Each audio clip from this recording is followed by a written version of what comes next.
Second, awareness campaign to increase the awareness between the local industry so that they can really move towards the circular economy. Then next stage was the technical assistance, so that if the industry requires the technical assistance to move towards the circular economy, it can be provided to them. Strategy building to overcome the future challenges related to the circular economy, and then finally network creation, so that the materials and other issues, if they're being faced by the industries, they can be resolved by the mutual understandings. For this purpose, under the umbrella of Pakistan Circular Textile Platform, we have some activities last year. For example, first we have awareness workshop in different industries. We visit different industries to increase the awareness among the industrial people. Then we have some awareness webinars from the international speakers that was doing the circular economy business and circular economy in their industries. So we have awareness webinars. Then we also engage our students so that they can understand what is the circular economy and how they can be prepared before going to the industry so that they can do better when they are in the industry. We are doing some awareness talks. Then we have arranged first national conference related to recycling in Pakistan. So it was the first initiative to go on board all the recyclers that are doing business. There is a short video of that conference.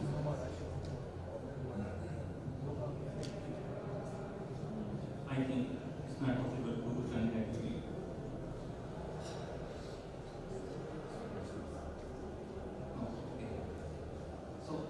We are trying to increase the understanding of different global regulations that are being developed in different countries, so that all the industry related to textiles up to date. Similarly, we are also providing some technical assistance if any industry tries to be on the circular economy, what are the assistance they require, if there is any technical training or capacity building required with them. If the local industry, especially recyclers, require some sustainable certifications on the individual level, so that the recyclers that are doing the good business but they don't know the legislation and certification that are required if they want to sell their recycled material to the international markets. Similarly, some modification if they require to their running process, so that the economy can be converted, the procedure can be converted on a sustainable or circular way. Of course, research and development is a part of the university, so if they need some research and development on the running issues, it can also be handled.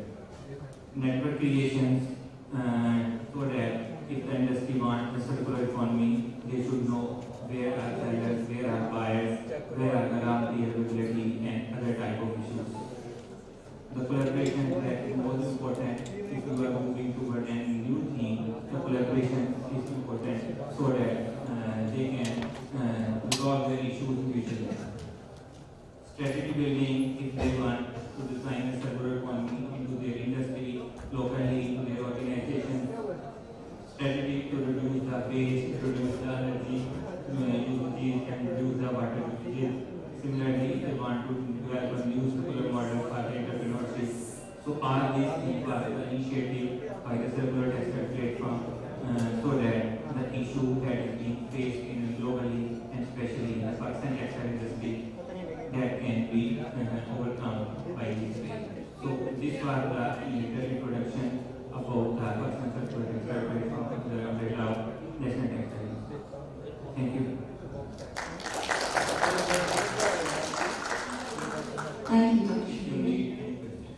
Yes, any questions? Any questions from the audience, Dr. Shri?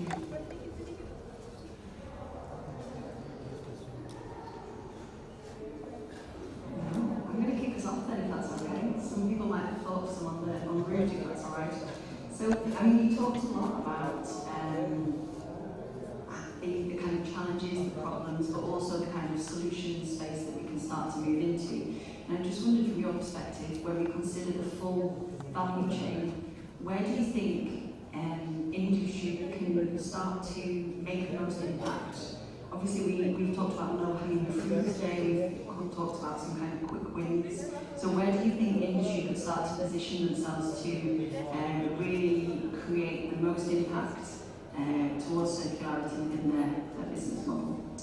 I think for the Pakistan textile industry, because we have a lot of collection of used clothing, recyclable clothing, and in our first one of the recyclers, they are doing very well to regenerate the fibers from the recycled material, from by recycling of the used clothing, post-consumer and pre-consumer processes.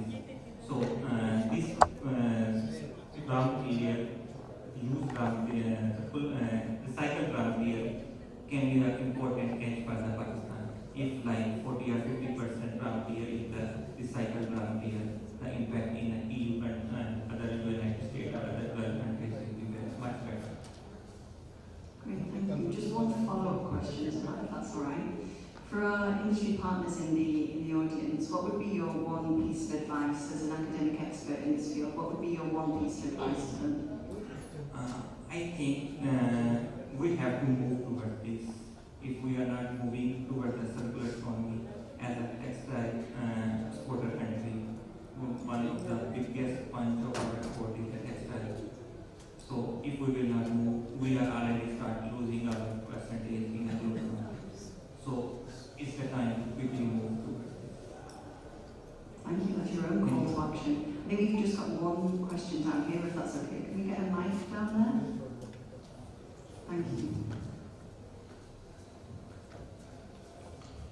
Thank you very much. I have a question for you, sir. With the issue of circularity, you have countries that export second-hand clothes to other countries. And I got a surprise when I found Pakistan on the list of countries that are exporting second-hand clothes to Kenya.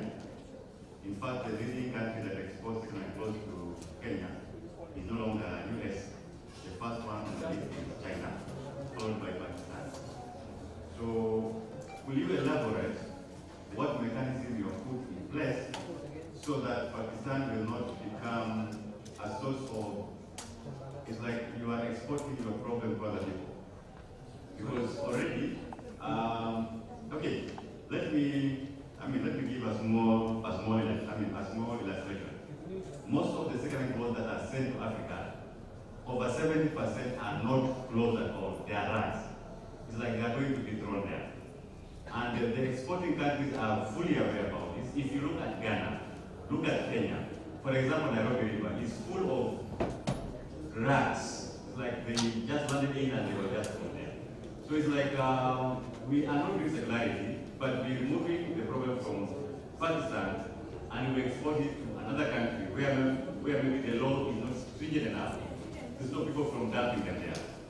So in your circularity plan as an academia, what do you think should be done to ensure that countries do not export problems from one region to another? Because the earth is still one. If pollution is less organic in Kenya, somehow it will end up affecting the whole value chain.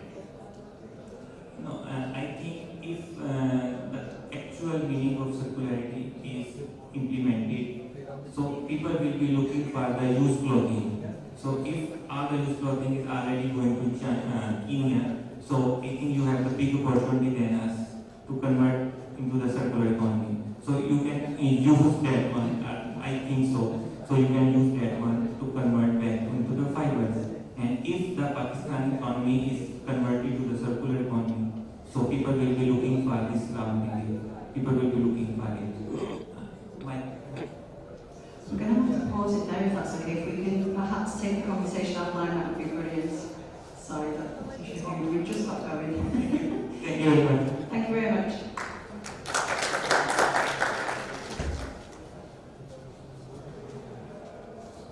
So it's time to welcome our next speaker to the floor.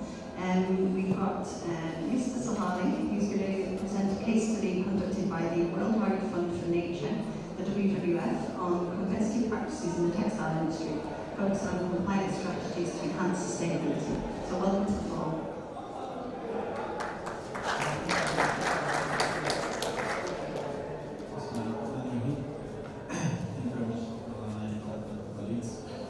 I try to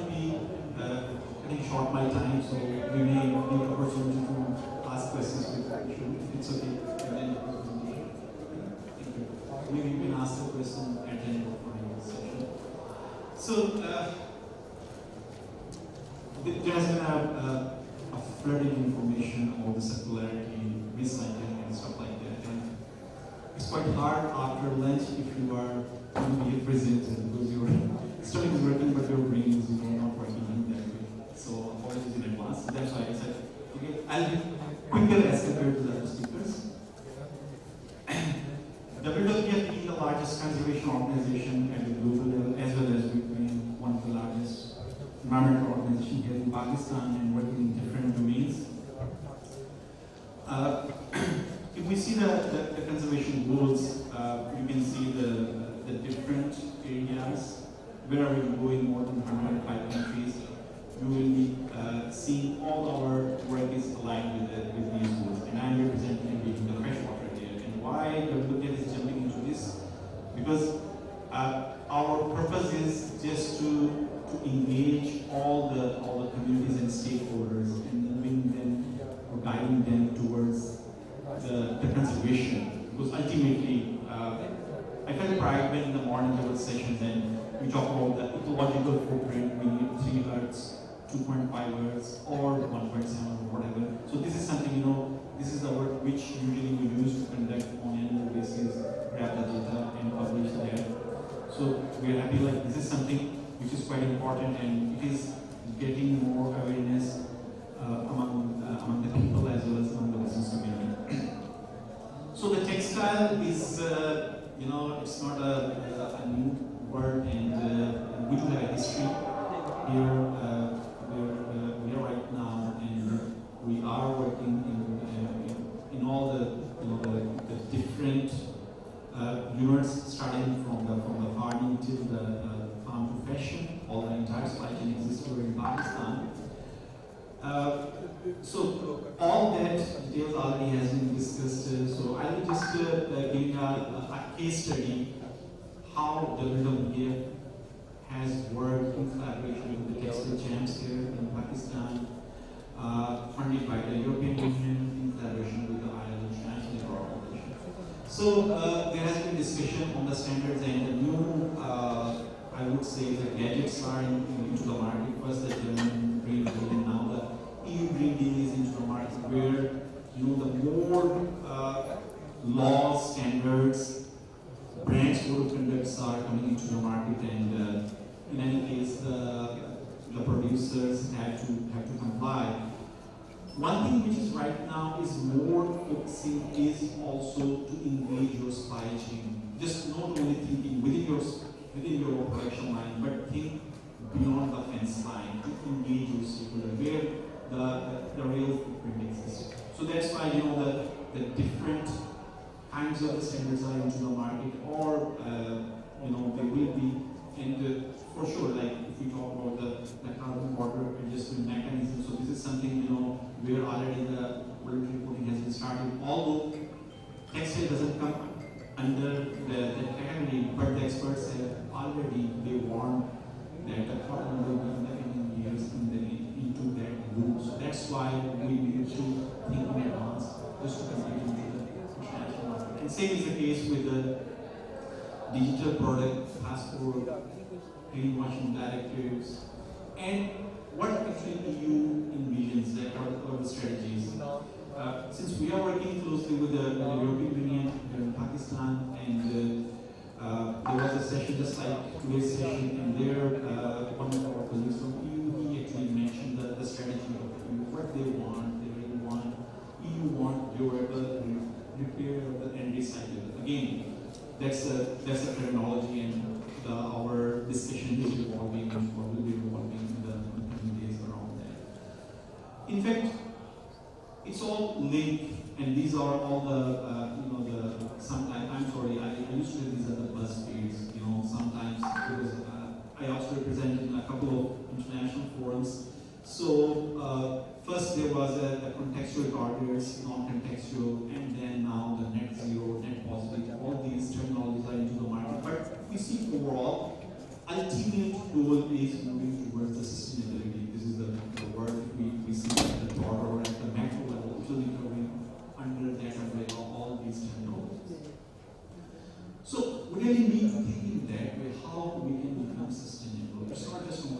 sake of the certification. This is something from your core of your heart. You claim that yes, this is something in our society. This is the sustainable thing, and we are forcing.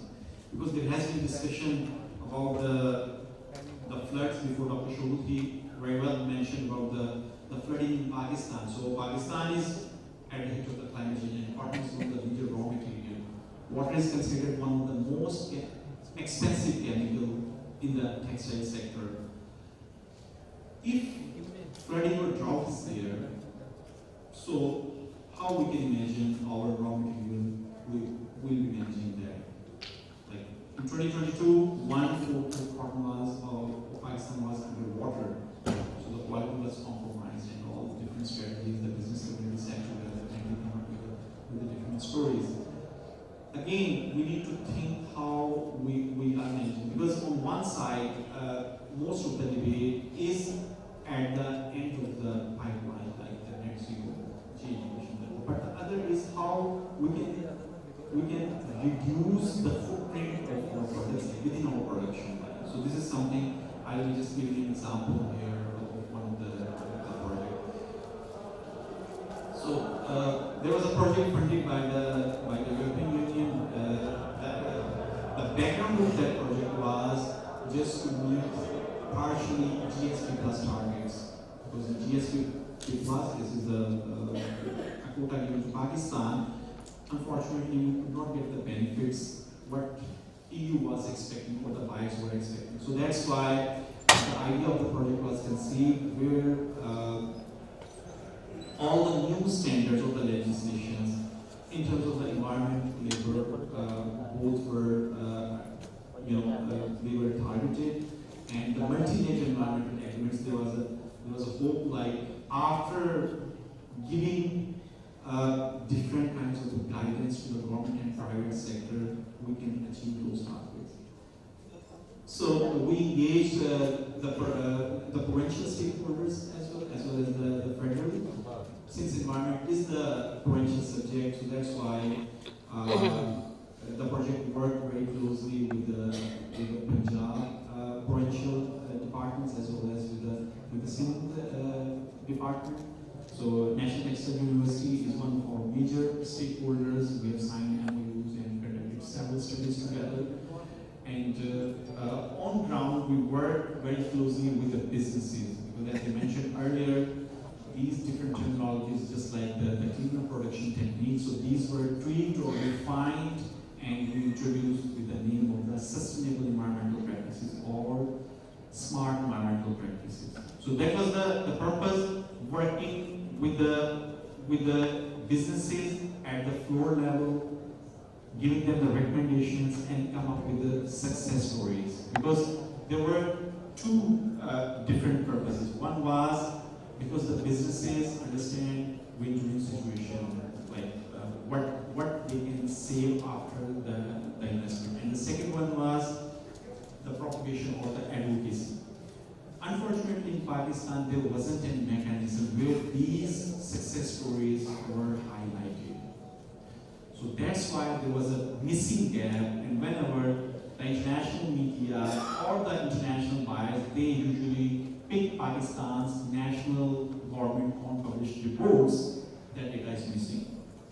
But when the buyer visits the factories, he or she is amazed to see state-of-art factories, because in the morning there was discussion Bangladesh is doing better and other countries are. But I can claim, if you visit some of those factories, the folks who are sitting here in that room, you will be amazed to see. It's a state-of-art factories. All the recycling stuff is there, but unfortunately the data is to the buyers, but not in the government portal. So that's why the reporting to the multi-layered environmental agreements wasn't clear. So that's why always there is a push. Pakistan is not progressing effectively, so that's why they need to do more, unfortunately. So that's why we wanted to develop that mechanism as well, because there were also some limitations from the government and the private sector, but WWF tried to bridge that gap somehow by these kinds of the projects. So I will just put in some examples.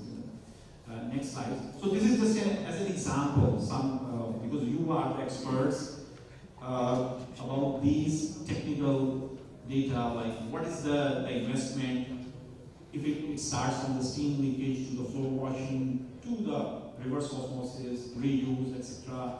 And what is the return on investment. So all that, the data, we actually developed those sheets of that dashboard for the factories, conducted their environmental assessments and came up with those fancy figures. And we developed an impact sheet for the businesses just to mobilize the others. Like one is the market leader, the others are the followers. For the followers, we developed those sheets. You know, we need to move on into that area. And this is the business case we published, and we will be publishing, because since the project is concluding, like the 50 businesses, they invested by their own. We just provided them the technical assistance. Either it was the training on the ZDHC, now we are going to move towards the ZLD, recycling, ISO certification, energy management, ISO 50000, etc. So these all were free of cost for our project partners. And the only thing which we were just needing was the commitment from them. Okay, if this is something you get your training, you need to implement, or at least multiply in the form of a train of trainers. So the project got the successes. You can see all these figures are verifiable, and we'll be publishing those, like the businesses invested by their own. Because the project was focused in the textile and the leather, but 70% of our focus was in the textile sector. And we got the figures like 806 million PKR investment by those businesses, and they got, you know, the figures you can see in terms of the water saving, energy saving, because energy is one of the major issues here in Pakistan. But we came up with different interventions by the energy saving, by the steam collection, etc. So we came up with the figures and the financial saving of 530 million on annual basis. So 806 is the capital investment, and this is the annual saving. And the very interesting figures of the LCA, or the life cycle assessment, and we also conducted an LCA for the recycled fabric as well, because there was a question about how much recycling should be incorporated, because this is right now the need of the time, and everybody is talking about the recycling, because some of the brands in the coming future, some of already have made it compulsion, but it's actually, if we talk about the footprint, so you can clearly make a difference how we cut or reduce those processes, not for the state of art or the high fine quality product, but for the sake of your, you know, the domestic use. So all the material is available here, and some of the our engagement with the government tried to convince them and try to develop the linkages with the SDGs and multilateral environmental agreements reporting, and we developed a dashboard. After the deliberation, like the businesses, we signed NDA with them, grabbed the data, all the businesses, they put the data and a cumulative value of how much water is saved, how much energy saved. So this is something which was relevant to the SDG 12, but we are looking forward to develop and to make it more broader in the last year, and we have signed agreements with the different government departments of the KPK, from the Sindh government, and from the Ministry of Climate Change and Environment Coordination, and looking forward to making it broader, just to give a big picture of Pakistan in the positive. So I'll just stop here. Sorry, more time. Thank you very much. Thank you. I think we've got time for one exceptionally quick question if anybody has a burning question to ask. If not, then we will move on and you can catch up in the breaks. That would be fantastic. So thank you very much once again. We're going to welcome our next speaker to the floor. So Dr. Ray is going to be talking on transformation of the textile industry towards sustainable development. So welcome to the floor.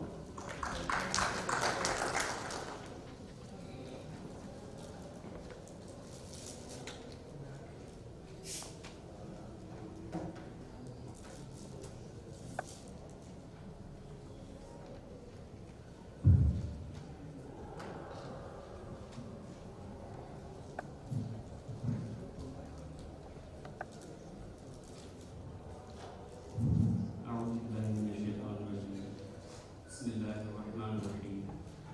Nahmaduhu wa nusalli ala rasulil karim wa ba'd. Assalamu alaikum and good afternoon, everyone.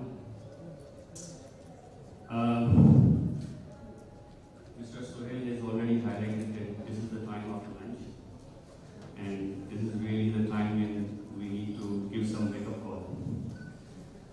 I try to give a real wake-up call because sustainability is a wake-up call. And I start with an opening line, and that opening line is sustainability is ethics. Mr. Mujib highlighted in his presentation and in his discussion that we need to really follow business ethics, but sustainability itself is an ethics. So this is the opening of my talk, and I do not introduce sustainability again because many people have already introduced it in a conventional way, and this is why this is actually what part Mr. Mujib and Mr. Dr. John has already covered a lot of it, and you really highlighted a very interesting part of it. This is a complex thing, and we really need to understand it in a real manner. That apart from developing businesses only, we really need to dig deep into it and see what is the reality. And I can make this complexity a little bit simpler by saying this. Actually, it's not the thing which I say happens, but if all of us start realizing what I'm going to highlight today, which is more responsibility, taking the responsibility of things and being a little bit spiritual also, these things can be solved. So, Mr. Mujib has already highlighted this. We need to take care about the future generations. And when we say, of course, it is a responsibility. And if you won't be responsible for that, we won't be acting like that.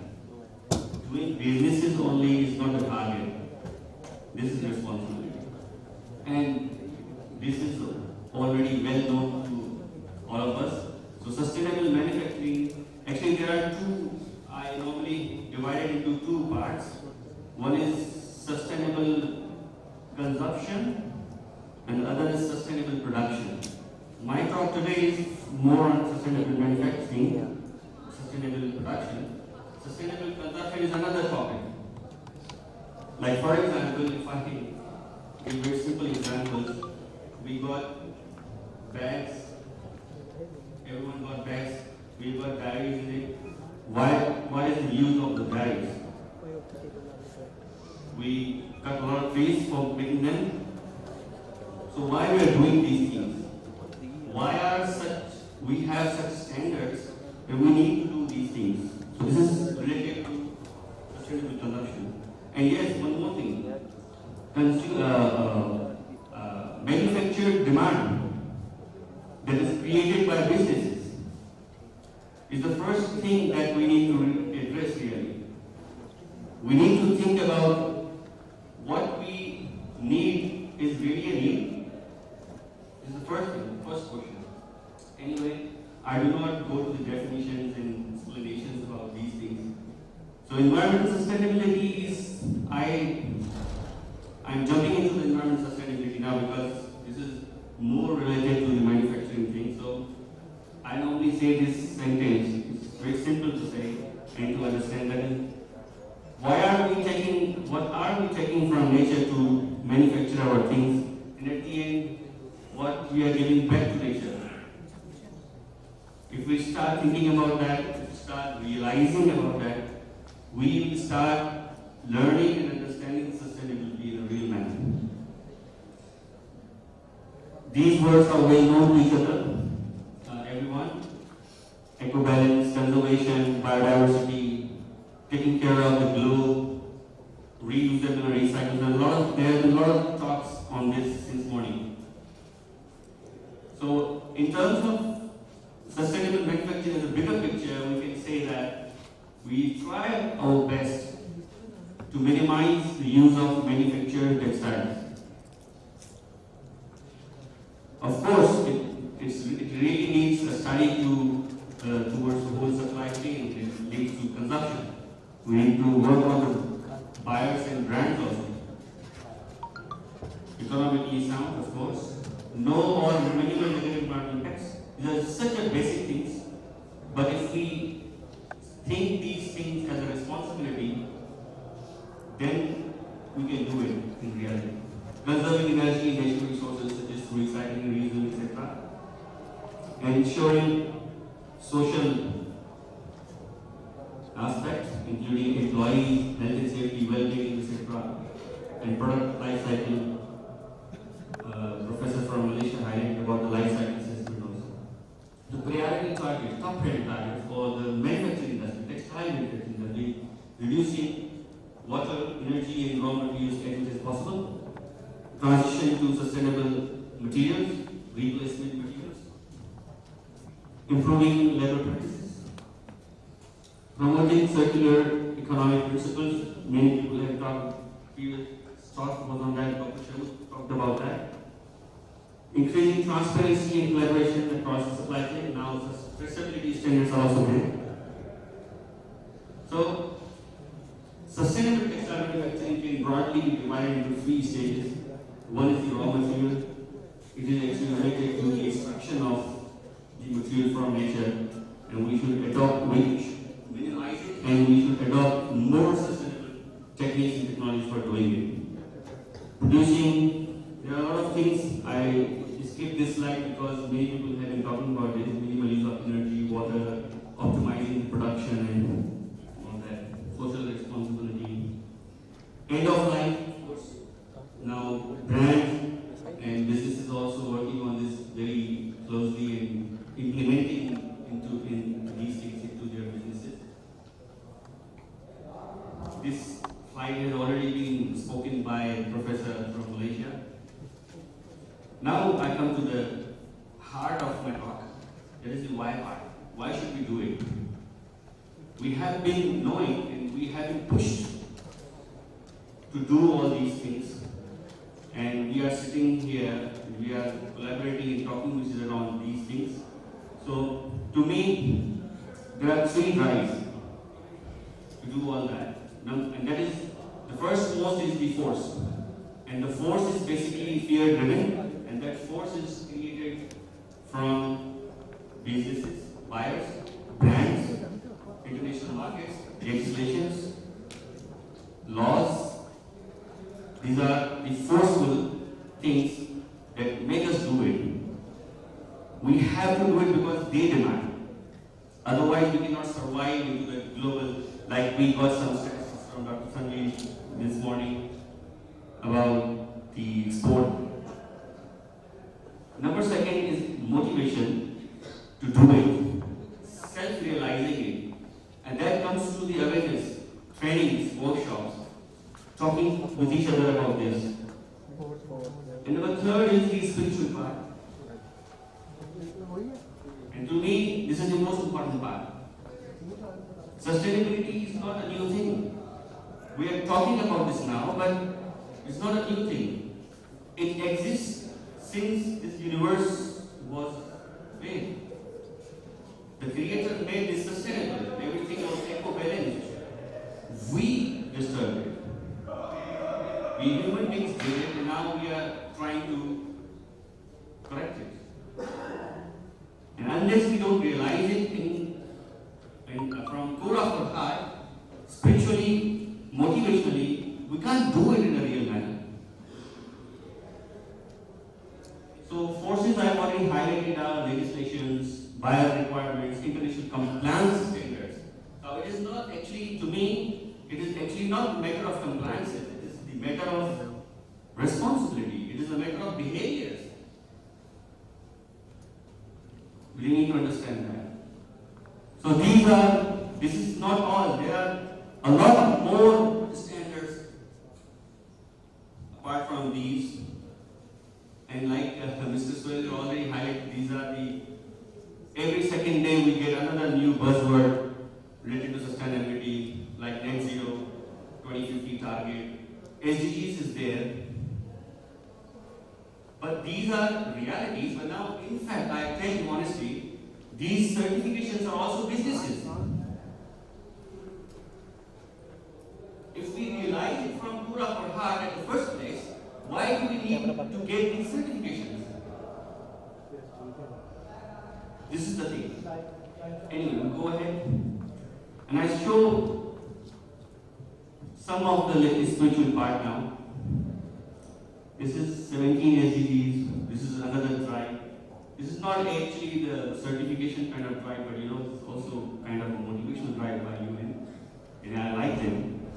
And see now what I'm going to do now. See this. Long ago, someone said, Prophet Muhammad said something about no poverty. We forgot this, and now we are realizing the same thing when we are threatened by economical crisis, by social crisis, and etc. Why don't we realize earlier when it was taught to us very well? See this? It was taught already, but we forgot. So the situation teaches us, consequences teaches us. It's better to learn before consequences. See this? I do not read them, you can read it. Self-explanatory. This quality education, HG 4 is already taught. See this? The Holy Quran talks about gender equality. See this? And this is remembered by every Muslim. Everyone knows cleanliness is half the faith. And I tell you honestly, industry people are also sitting here. Half of the industry troubleshoot problems are solved by cleaning. Let us take an example of heat exchangers. I bet more than 50%, it may be more percentage, but I am talking with care. More than 50% of the industries having heat exchangers are not working. Why? Because they are not cleaning it, they are choked. See, this is behavior. We do not adopt sustainability by our heart. We need to train everyone. We need to train the people who run businesses, who do businesses, who operate businesses, and the workers of the businesses, the society itself. A lot of training and motivation is needed. This conference is an example. This can be these platforms should be happening more and more. See, everyone remembers this. Simplicity is half the faith. It's part of the faith. And fast fashion. What is fast fashion? It's against simplicity. And now people are talking fast fashion shouldn't be dragged more. Sorry for that. So I think there are more examples. I skip these slides. And how can we do it? Developing relevant behaviors and expertise of the manufacturers and the workforce, like I said. Through training, workshops, seminars, and skill development programs, leftover material, and of the conservation of natural resources, especially water, trees, plants, land, etc., energy. This is already taught. First priority for manufacturing businesses is cleaning, removing leakages, and utilizing the existing technologies efficiently. Like this is a very good example. I tell you the lean manufacturing. Lean manufacturing is a good strategy where we optimize the methodologies and processes and reduce manufacturing steps and reduce wastages, train your people, make them black belts, and reduction of water, energy, and chemicals, WBC, material substance as much as possible, and especially the hazardous ones, and especially those which are in the RSL. Now there are a lot of kind of RSLs exist. Now Dr. Tanveer has already highlighted about the panel discussion also already highlighted about the digitalization, automation, and implementation of AI integrated systems into a manufacturing chain industry 4.0 and 5.0 technologies. This increases sustainability, sustainable manufacturing processes, and this is the last slide. Best available technologies like bank documents, recycling technology, and these are examples. I do not read them. These are examples of the technology, specific technologies which textile industries can adopt. Thank you.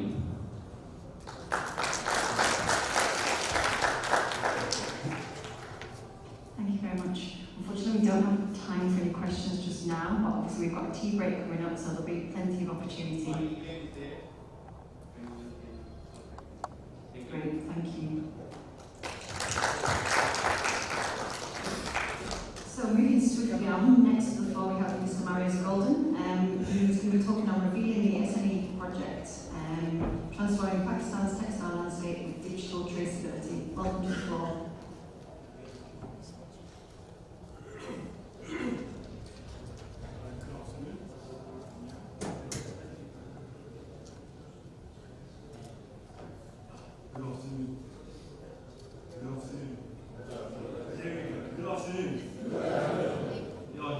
So quiet. Good afternoon.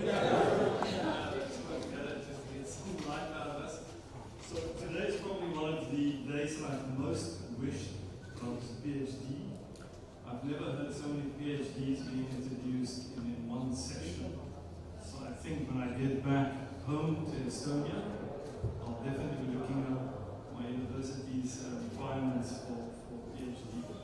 In the meantime, I'm going to take 14 and a half minutes of your time to quickly walk you through who my company is, and then to quickly walk you through an incredible program that we're going to start with NTU and SMEP. At this point in time, we don't know who SMEP is, but if you wait 7.5 minutes, you're going to know who SMEP is. But first, reverse resources. So as you heard me say in the panel, it's all about data, it's all about digitalization. So, in short, we're a SaaS platform, so software as a service platform, to digitize, connect, scale, and trace global textile recycling. So I'm going to give you a minute to read through that yourselves.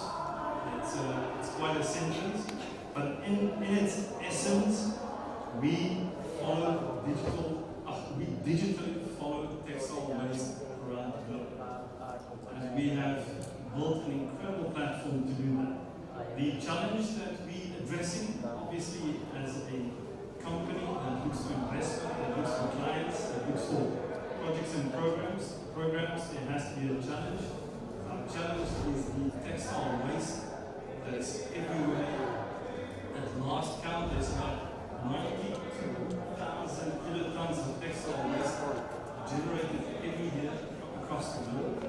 This means about 3.5 million 40-foot containers.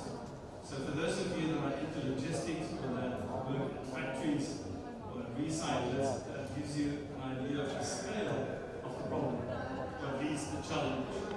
So we do 3 things. We have a data approach, so we collaborate in large programs around the world to gather as much data as possible about textile waste and textile waste flows, and what is happening to waste. Is it being discarded? Is it being burned for energy? Is it being upcycled? Is it being recycled?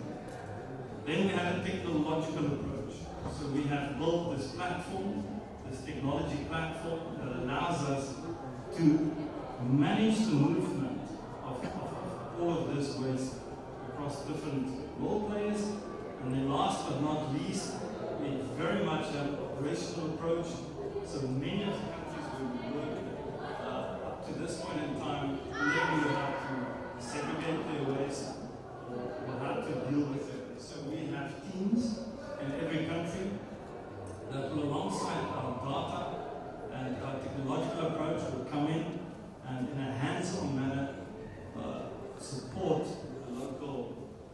manufacturers, waste handlers, or recyclers to move their textile waste. Right, so why do we do this? Also very important. We do this for 5 reasons. Firstly, to formalize the textile supply chain, waste supply chain. I'm sure most of you that work within the textile industry will appreciate that textile waste is at this point in time nowhere near being formalized. There are some exceptions to that rule, but in general it is not.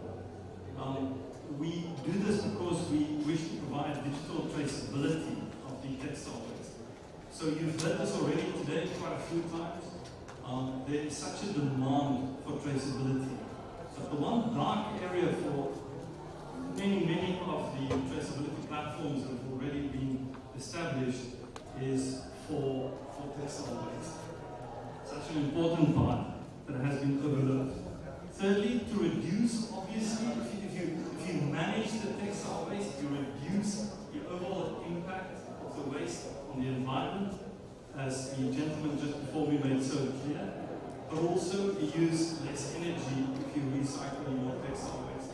Again, very important. Fourthly, there's a lot of regulations on the way. There's an organization called Fashion for Good. They recently completed a study. There's 40 countries at the moment that are coming out with new regulations to govern not only textile waste, but to govern the products or garments or the linens that are being sold into their market down to very specific areas. The amount of textile waste in the garment, but also looking at what are you doing with your garments once you discard them? Where do they go? How are they recycled? So we help fashion brands in particular with these emerging regulations. Lastly, some brands have some really ambitious targets around recycling. H&M by 2030 want to have 100% of their garments either made from recycled fibers or sourced from traceable origins. This is a massive target for an organization like H&M, but behind them there's many other organizations that have equally ambitious targets. But for them to be able to achieve these targets, they need to understand where's their waste, what is happening to it, and what can they do with it. Actually, how can they get it back into their supply chain? All right, I sincerely hope you're all still with me. Everybody still with me? Yes? All right, fantastic. I'm not going to bore you with this really complicated picture, but what we do here is to try and show people. Currently, the textile waste supply chain is fairly broken, especially that middle part there, where the collectors, the resellers, the waste handlers, when they all get involved, there's a lot of unknowns, and then there's a lot of insight that we don't have. Our platform, our system, basically just, like I've said, formalizes that insight, makes it easy, and gives everybody access into what is happening in the waste supply chain. All right, to brag a little bit, we work with some really big organizations around the world. We work with, like I said, Fashion for Good, the Global Fashion Agenda. We work with GIZ.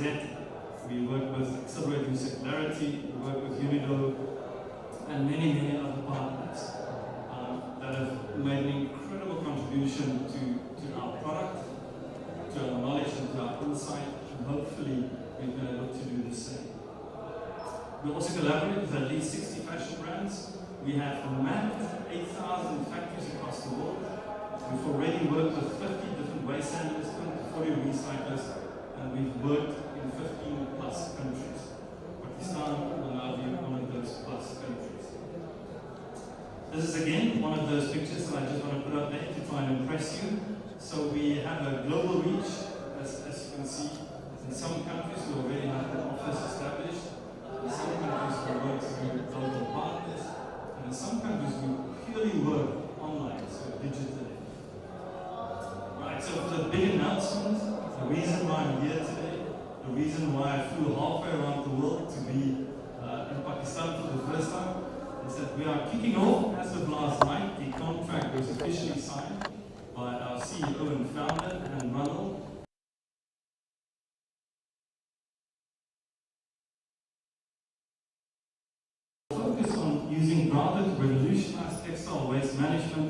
and recycling in Pakistan.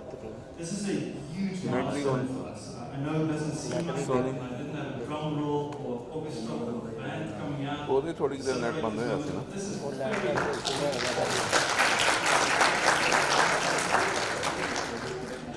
us as a company, as an organization, this is a massive milestone. We've been working with Pakistan, we've been working with artistic milliners, we've been working with different factories, with brands that are purchasing their goods from here, but we've not been able to clinch that project to help start opening up the textile waste supply chain in Pakistan.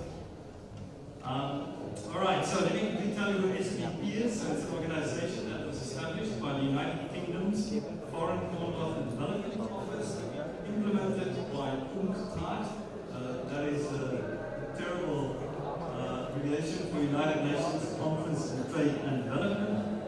And then project management managed by a company called South North, who is based in my country of origin, South Africa. Their core focus is to really dig into supply chains and to figure out how to use insolvency and data to improve manufacturing supply chains.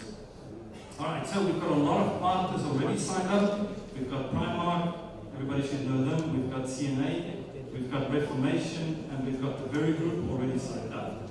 We've got a bunch of factories already in Pakistan wanting to work within this project. And then obviously we have NTU, GFA Fashion for Good, and ourselves. By the way, if anybody here is from a factory or from a manufacturing group, we would love to have more factories on board in this project. Afterwards, just bring me your business card and one of our team will reach out to you guys to speak to you. Please, we are keen to work with the manufacturing industry, or if you're a waste handler, or even if you're a recycler, please. Alright, so what are the outcomes here? The outcomes are obviously fairly important. We want to do a waste analysis of Pakistan to understand where the waste is. As I've mentioned earlier, we want to understand what is currently happening, how much is getting recycled, burned, discarded. That's pretty much one of the most important outcomes of this project. We want to trace a portion of that waste all the way from Pakistan to wherever the waste goes, and hopefully one day back to Pakistan. This is the beginning of hopefully one day being able to trace all the textile waste. It's very ambitious. All the textile waste flowing from Pakistan. Thirdly, we want to start digging into post-consumer waste. I heard earlier somebody was lamenting the fact that post-consumer waste doesn't get enough attention. We want to start giving it the attention that it deserves in Pakistan. We're already doing this for our colleague from Kenya. We've already started doing this in Kenya. We're doing it in other countries as well. We're looking at post-consumer waste and all that waste that goes to Africa that doesn't get recycled properly. We want to start giving the insights to the industry that they can go build a recycling facility or 100 in Kenya to take care of that post-consumer waste. And then obviously, there's many organizations anxious to invest in recycling technologies, waste tracing solutions, and many other solutions. By doing this work, we give them the ability, we give them a way that they can measure whether they want to come invest in Pakistan or not. I'm gonna leave the other 2 points as they're not as important as the first 3 that I mentioned. Alright, very simple. The timeline is 2 years. Typically, being a big project, it will overrun by at least 6 to 12 months.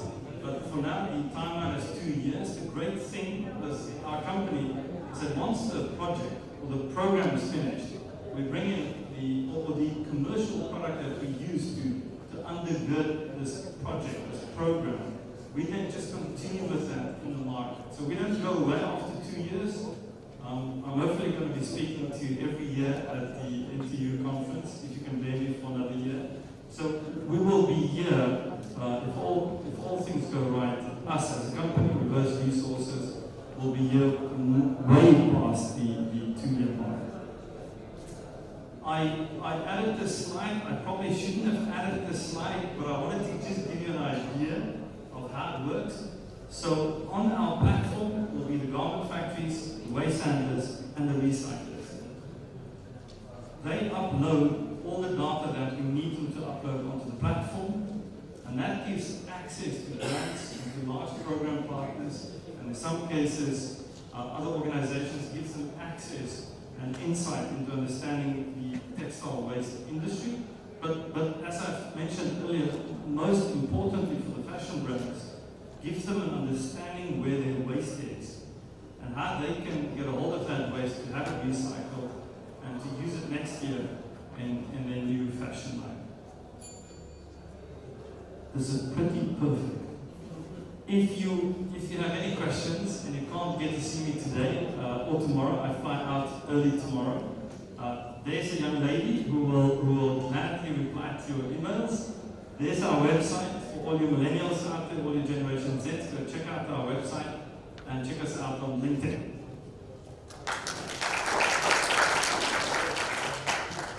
You delivered on your promise. That was 14 minutes and 29 seconds. I'm going to give Marius one question, because obviously this is hugely exciting news you've delivered today. So has anybody got a burning question that they would quickly like to ask? Yes, gentleman.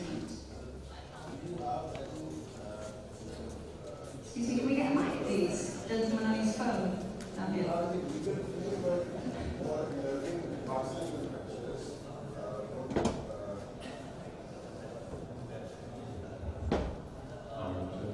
I'm from government, and I want to put your efforts are good within the line of our policies. The Pakistan government is going to make one of the biggest manufacturing sector, that is textile. And I want to know that your involvement in the processes or your involvement in the legal framework for the Pakistan textiles. That's a really good question. So typically when we do the programs or the projects, we cover all of that. In order for us to do a proper report on the project at the end of that period, we cover all of that. So we have a large program team that sits behind us doing all that research, working with NTU and other role players within Pakistan. And then obviously the outcome of that is typically that process change. I'll give you a small example. We did the same in Bangladesh. Perhaps some of you know of the CFP project, the CFP, that we did with Global Fashion Agenda. So we kicked off 3 years ago with a project similar in scope to this. Over that 3-year period, we managed to influence 3 different sets of legislation in terms of the textile industry, but more in particular, obviously, our speciality textile waste. So yes, we cover both, but once we've done with the project, that is not our core focus. Our core focus is on processes, is on changing the industry and taking the industry's hand. Focus is particularly on the recycling manufacturing techniques. No, not at all.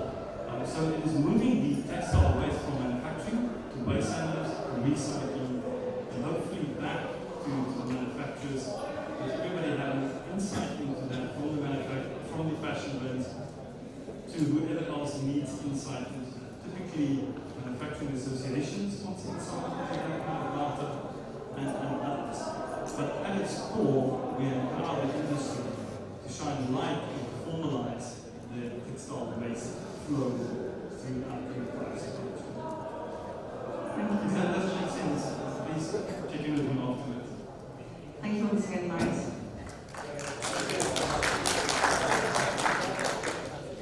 So sorry that we're having to rush on, but yeah, you can quickly grab Marius at some point if you do have any further questions. We've got one final speaker within the session. We have Mr. Imran Ashdar joining us to talk around traceability in textiles and apparel. So welcome to the floor.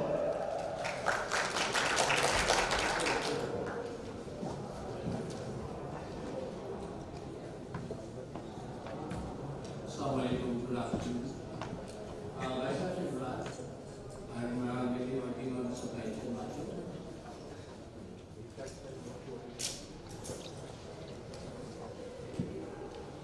So, I'm here to talk about why we need traceability in the textile industry.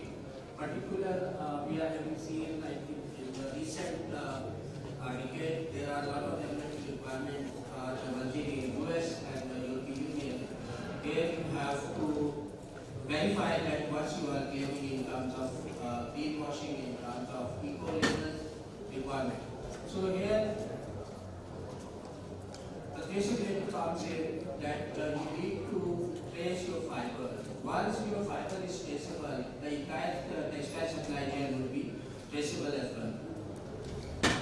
So while regulatory demands are, I'm not going much into details, everybody we are knowing about these fine and fake and false claim related to sustainable fashion industry. So I just, so here we are, final case that we are supporting the textile industry to avoid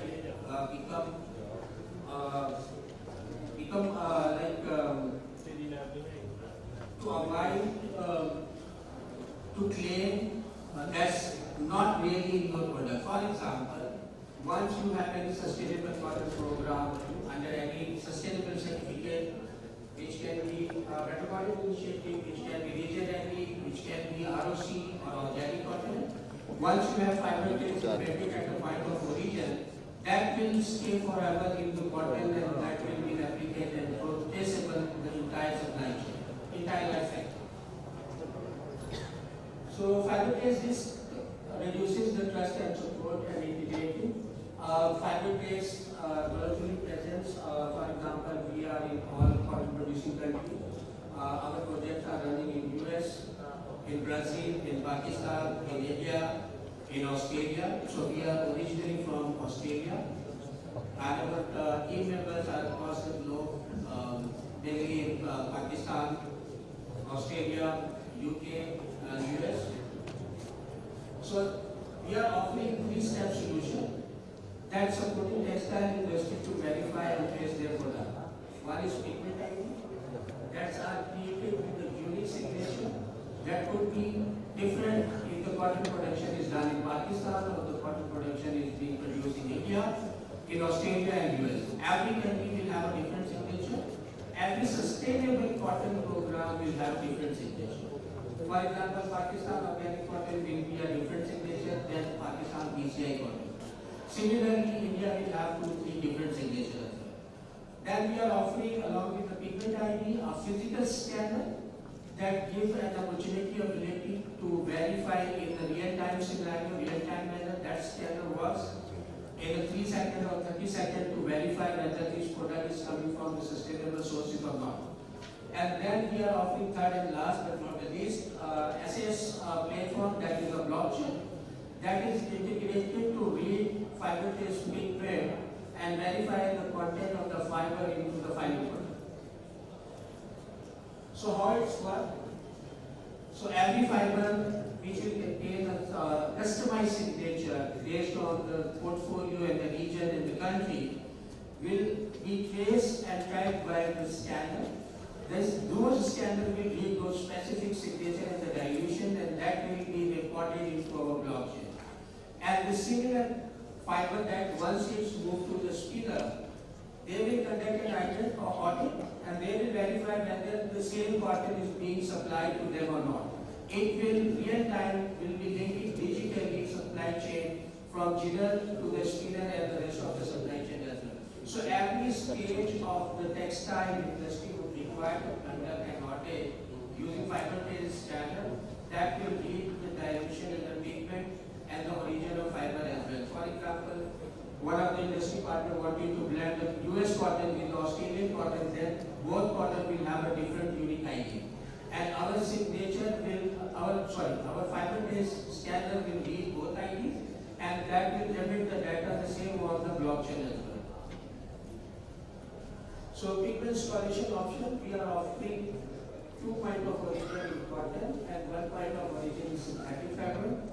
So one is raw material at the time of ginning, and once if FT is not applied at the ginning stage, then we have option to apply at the spinning stage if the all relevant data document is available to verify the point of origin. If we are not satisfied with our point of origin, we will not supply our pigment to mark those cotton where the supplier are not confident in.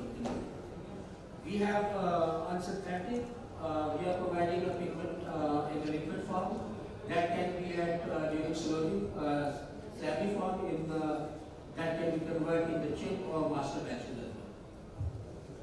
So fiber and material type, at the moment fiber tails is perfectly working in the cotton, recycled cotton, rPET. We have exclusive partnership with LCI, the Pico industry, for rPET, and we have a different Pakistan to promote traceable, fully traceable cotton product. So we have done a lot of project and the pilot is responsible Dawn and Leather and Feather. So these are not really available in Pakistan, but we are working in Australia and other countries.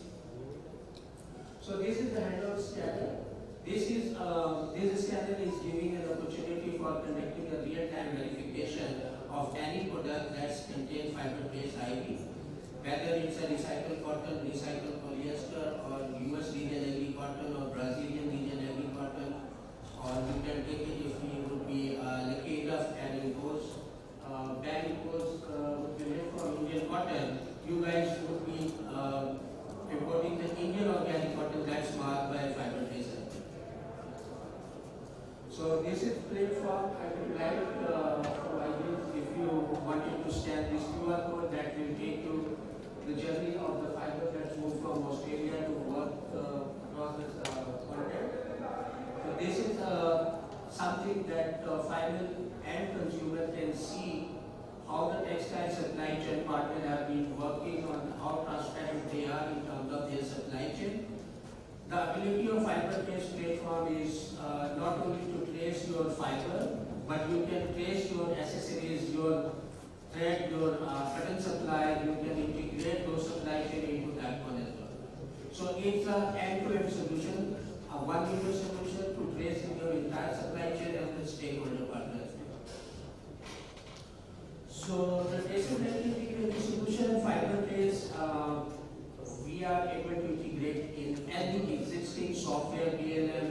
There is no restriction, and we are open to collaborate with any digital solution supplier if they wanted to adopt our physical solution to support their client. We are open to that, and if any physical tracer company wanted to partner with us to use our digital platform, we are open to that.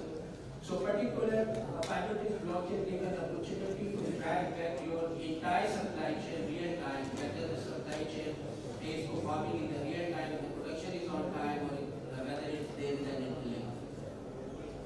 So integration from data flow, I'm not going into much detail. That is more comprehensive, and any person wanting to talk, they can contact me. I'm here till tomorrow afternoon.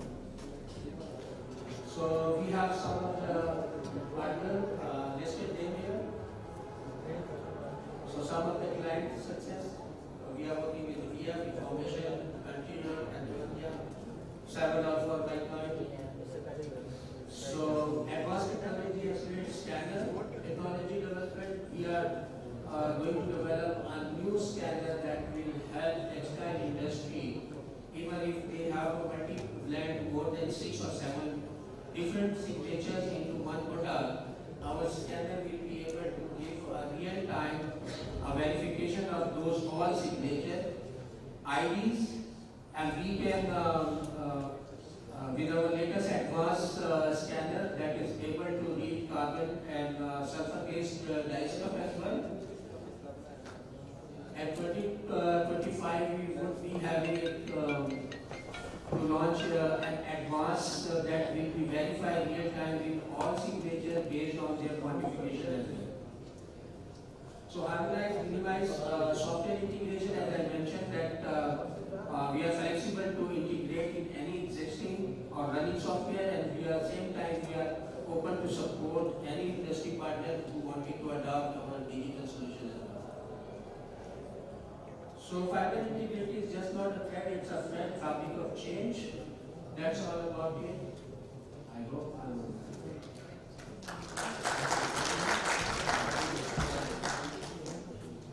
Great, thank you. Any questions from the floor?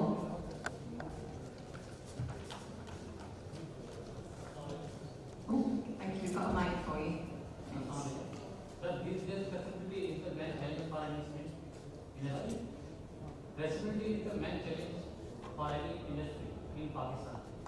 And I would not understand that how fiber-based work. Either you are washing it with pigments or anything else. क्या आप उससे pigment से treatment कर रहे हैं या किसी और चीज से ट्रीटमेंट कर रहे हैं?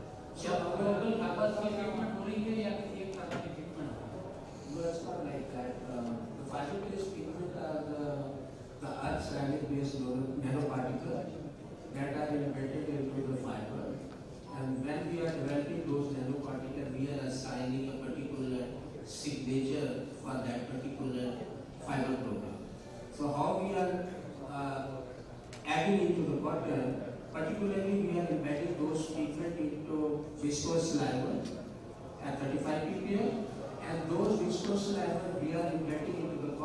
0.2% blend ratio. So means every 1000 kg of cotton laid will contain only 2 kg of fiber-based mark slab. Once those fibers are mixed into the cotton bale, that are fully traceable through our scanner. Is it carried out at the dinner stage or the powder stage? At dinner stage. At dinner stage. Yeah. And what is the cost of this?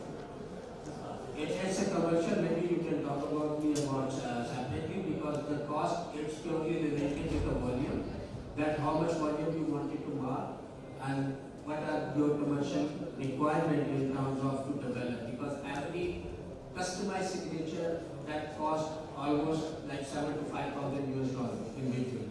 So we need to see whether the commercial position is on that level, we can develop those customized signature or not. So this is one thing. And organic give permission to us or not? So this is like value proposition for fiber trade, that we are the only one solution in the entire world that is on a mineral base. So minerals are allowed to use in organic. So there is no way we are also God certified. Other digital other physical traceability, those are all synthetic DNA. So that is when we were developing this technology, we ensure that it's meet all global organic textile standard as well. Just to give you a little background, I myself is a part of Organic Cotton Standard Revision Committee as well. So I make sure that whatever we are developing, it meet the local legal requirements. Okay. Means God allows to use this in the organic part. Yeah, it's God certified. Thank you. Thank you. Unfortunately, we've not got any more time for any more questions, but I'm sure you'll be available and around. The bad news is we're running so over time that we're not actually going to have a tea break. We're going to go straight into the next session, but I'd like to thank all our speakers again, so thank you very much. Thank you.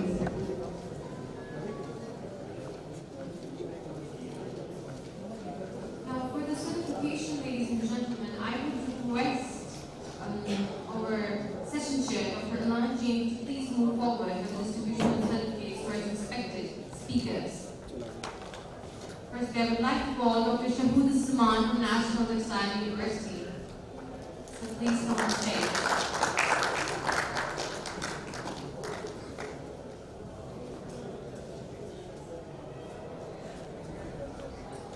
Nextly, Mr. Abdul Ghani on behalf of Mr. Suhail Ali Naqvi from WWF Pakistan.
Ladies and gentlemen, due to the shortage of time, we have excluded the tea break, so the session will continue.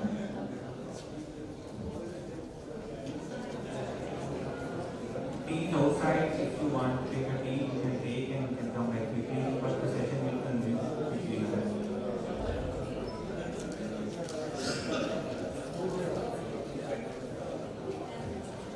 Moving towards our next session, which will be chaired by Professor Joseph Egarwa from Kenya.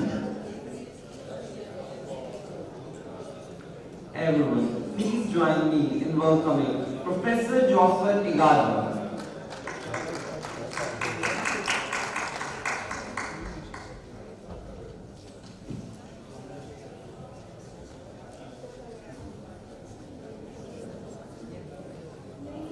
We would like to give you all a brief introduction about our assistant chair, Professor Joseph Egarwa, who was has a BTech in Textile Technology, Master of Science in Textile Engineering from China in 2000, and PhD in Donghua 2009. He has worked in thicker cloth mills and Rivertex factory, where he served as an assistant spinning master and spinning manager respectively. He has worked with Moi University since 1997, and he is an associate professor of textile engineering. He has published over 70 publications in international journals and conferences. So now I hand over the session to you. Thank you very much. Because of time, we would like to go straight to the session. You realize people are going out for tea, but let's start with our first speaker, who is Dr. Gerard Ahmad. He will be talking to us about organic fiber for textile fibers, innovation and significance.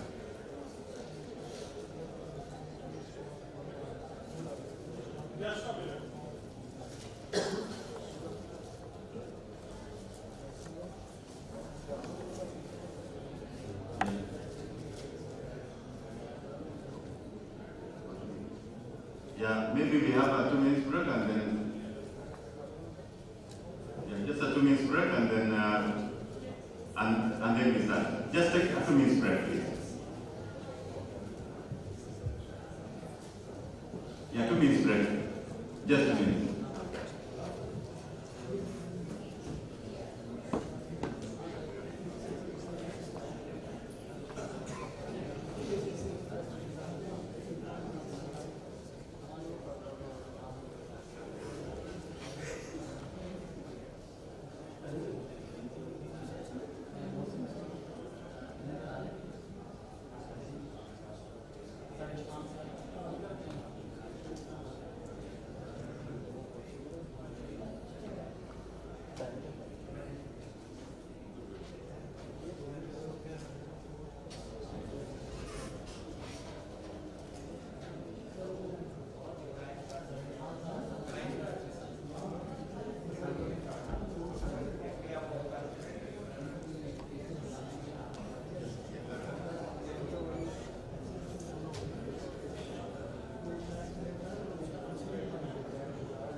If possible, I request we start to settle down so that maybe we start in the next few minutes. Otherwise, the next session will be late. So I request if you can please settle down so that we can start. We start in the next few seconds, please. If you can settle down, kindly.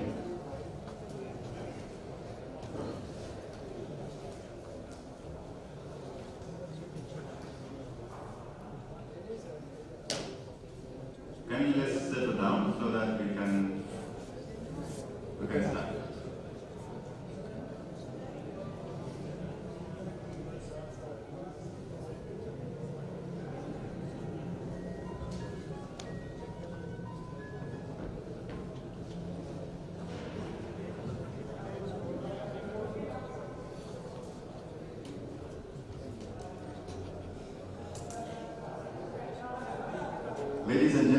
I think we have to start.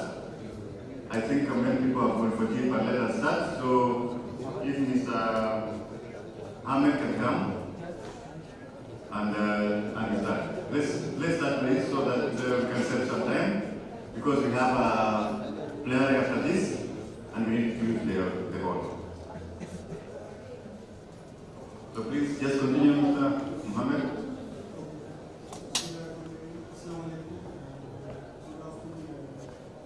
I will be discussing about the alternative natural fibers that can be used for textiles. I will be discussing about its innovation and significance. We talk about some aspects of textile sector. It is about 300 million individuals are involved in the textile sector, and food is one of the major necessities of human beings. It accounts for 2 to 8% of GHG emission, and there is water pollution associated with the textile sector. And if we talk about global usage of textile fibers, it accounts for $100 million annually, and if we continue using this pattern, it will rise up to 300 in 2050. We talk about fibers, the preferred fibers that are used in textile. Majority of the fibers are the major contributor is polyester, followed by cotton and some man-made cellulosic fibers. If we talk about polyester, it accounts for different types of micropolyester pollution that we need to tackle. And if we talk about fibers, natural fibers that are used in textile, cotton is the major contributor, followed by wool and some other fibers. When we talk about the cotton fiber, which is the most widely used natural fiber in textile, it has some drawbacks, like it requires a lot of amount of pesticides, it requires herbicides, it requires water, and it is about, if we talk about the pesticide, about 16% of the pesticides that are used for crops, 16% is utilized for cotton, which is a single crop. And then if we talk about the global fertilizer use, it is about 4%, and it is only grown on 2.5% of Earth's total arable land. And if we talk about the usage of water, about 10,000 to 20,000 liters water is required to grow 1 kg of cotton fiber. So there is a global demand to replace or complement cotton with other alternative sustainable fibers like banana, sisal, flax, and other. When I talk about the alternative natural fibers, those are basically the bast fibers. Bast fibers are those fibers that are derived from the skin part of the plant, that could be from the stem of the plant or that could be from the leaves of the plant. Among the fibers, alternative fibers that are used in textile sector, not in the apparel sector, but in other sectors are flax, jute, hemp, remi, and canaf fibers. When we talk about the bast-based fiber, there are 2 types of bast-based fibers. One which are derived from the stem of the plant, and other which are derived from the leaf of the plant. What we will do by utilizing these alternative fibers, they will obviously require less water than cotton, they will be stronger than cotton, and will not be there will be minimal requirement of pesticides, or some crops will require no pesticide. But the problem with these bast fibers are there because they are composed of cellulose and lignin make these fibers harsh. So using these fibers in apparel and particularly clothing application is a challenge which was solved during our research. When we talk about the alternative fibers, scope of alternative fibers in Pakistan, there are growing concerns about the environment. Then these fibers are low cost as compared to some other fibers and as compared to cotton fiber. They have good mechanical properties. Sustainability is an issue which we need to tackle, and then these fibers are So in 2021, in an inaugural session, Dr. Yasser in detail discussed about the NOTEX project, where we devised this project and we took 8 different work packages under it. I am leading the first package, that was the discovery and the usage of indigenous alternative natural fibers. When we talk about the alternative natural fibers, when we devised this project, hemp was quite utilized in the textile sector. But the problem with the hemp is that it requires land, and due to the growing population, there is scarcity of food, and we cannot utilize land that is being utilized for food. And the wild hemp that is already present in Pakistan, it contains THC content, which is not suitable for textile, as it contains drugs that can be used for the recreational drugs or other drugs. So we have to find different fibers that are already there in the environment that can be utilized as a substitute or as a complement for cotton fiber. So we looked for different fibers and we came up with banana fiber. In fact, the banana story started in 2015 when we developed a machine to extract the fibers. But it took us almost 6 to 7 years to convert those fibers into textile fibers. When we talk about the textile fibers, the issue with these fibers is that we can extract the fibers, but these fibers are stiffer in nature and harsher in feel. When we want to use these fibers in textile, we have to convert these fibers into spinnable form. And we have to utilize those chemicals or those treatments that are cost effective, that are environmental friendly, and that can be used on the existing setup. If I propose a solution and I ask any of the industry to go for, say, 300, 400 billion rupees to install a new machinery, no one will adopt that new fiber. So we have to go for already installed machinery and those treatments or chemicals that can be cost effective and environmental friendly. So we chosen 4 fibers: banana fiber, sisal fiber, jute, and flax fiber.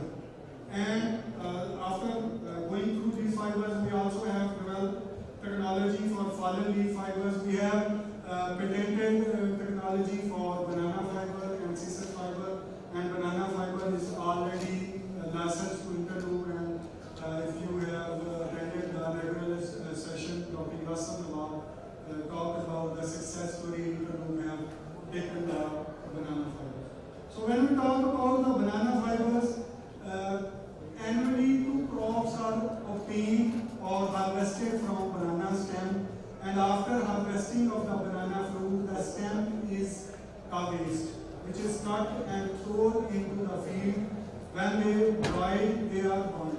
So we have taken that agro waste, we have extracted fibers from it by using the lab scale decortication machine developed here at NTU. Then we treated that fibers with those chemicals which were already used in industry and which were not environmentally hazardous. Then we converted those fibers and blended into spinnable fibers, then blended those fibers with cotton and converted into yarn. Then those yarns were then converted into different apparel articles like socks or denim fabrics. Then this technology was licensed to Interloop, and they have launched a brand on the basis of cotton banana fiber. After that, the second fiber that we choose, there is sisal fiber. The sisal fiber exists in Pakistan, but it is not an organized scale. If you talk about the major countries that are producing the sisal fiber, Brazil is at number 1, followed by Tanzania and Kenya. Recently, last year, we and Dr. establish a connection so that we can utilize the sisal fibers into apparel application. So we are the first that have utilized the sisal fibers in the apparel application. When we talk about the sisal fibers, we have approved variety of sisal fiber that can be grown in Pakistan. The UB Agriculture Research Institute, which is partnered in our research project, have developed Park sisal variety. And the major benefit of sisal that it can be grown on marginalized land. We do not require that land which is already being utilized for other crops like sugar cane, cotton, or we can grow it in hilly areas, we can grow it in sandy fields where other crops cannot be grown. We can grow the sisal fiber. After that, we can, here you can see that there are 3 different grades of sisal fibers. Those are being utilized in paper industry, in cottage industry, and in making ropes. But none of these applications are related to textiles, so we have modified those fibers to make it sustainable fibers that can then be blended with cotton fiber to use in apparel industry. We talk about the processing of sisal fiber, and obviously it starts with the harvesting, then we will go for the cortication process, and after that washing and drying. We talk about the chemical composition. Here you can see that there is a lignin percent of 5.9%, which makes vast fibers difficult to spin and harsher in field. So our aim or our purpose or our method is to minimize this lignin percentage in these alternative natural fibers. As the lignin percentage lowers, it will make fibers softer, and it will be easy to blend these fibers in cotton, and we can use these fibers into apparel application. Here we can see the process where we have extracted the fibers through the cortication process, then we have treated the fibers and washed the fibers, and then we have converted these fibers into yarn. There is another scenario where the leaves are harvested, leaves are there, then these fibers are extracted through the cortication process, then these fibers are washed and dried, and they are blended with cotton. If we look at the microscopic structure of sisal fiber, structure on the above, you can see that is the fiber which is untreated and extracted or decorticated from sisal plant. What we have done, we have removed some portion of lignin from these fibers, and here you can see that the fibers are little bit less stiffer, and that can be spent with cotton fiber that can be easily blended with the cotton fiber.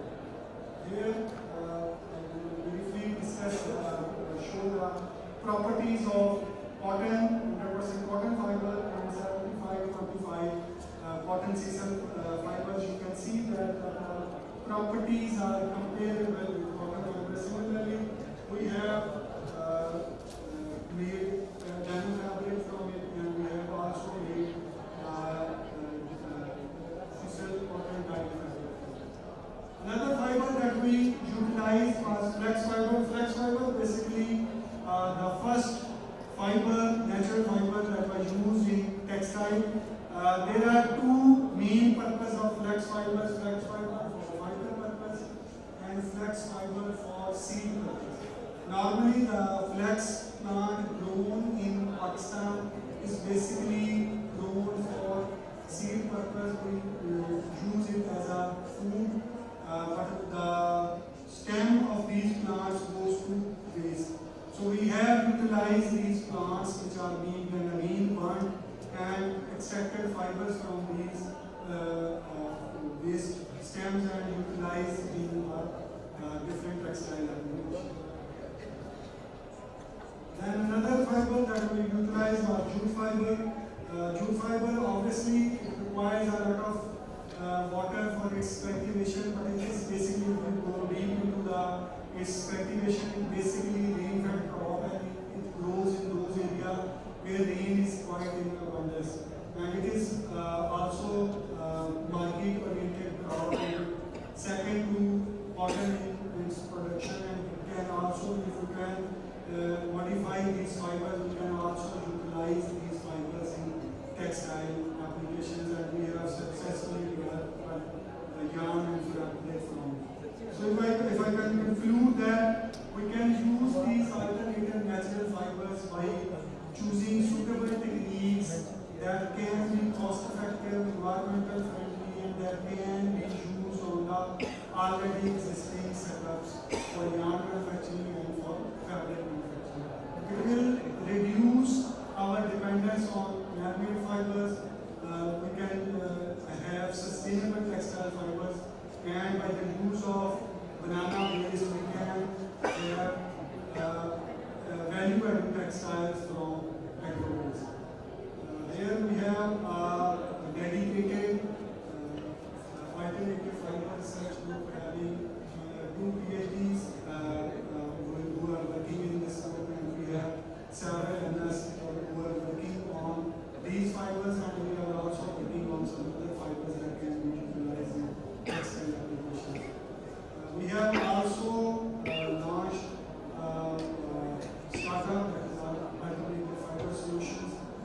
In 2021, we licensed banana technology to Interloop, and it remained with them for 3 years.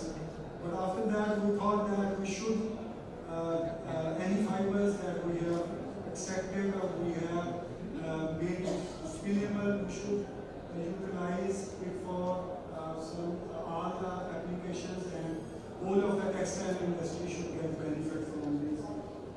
Thank you very much. Thank you very much. I hope you can share your email, because our time is really against us. So we will not have time for questions. So please share your email, and then people can write to you directly and get questions. You can look for my profile on LinkedIn page, or simply email me at shiraz@tntu.com. Thank you very much. Yeah, thank you very much. We really want to thank you for sharing with us all that information. And ladies and gentlemen, as I said, we are really against. We are really running late. So, and we need to have a session after this. So I request our next speaker, who is Gibran Ali, who will be covering a topic on improving access to energy in rural Pakistan using food and fiber agro waste as a renewable fuel. So, Dr. Gibran,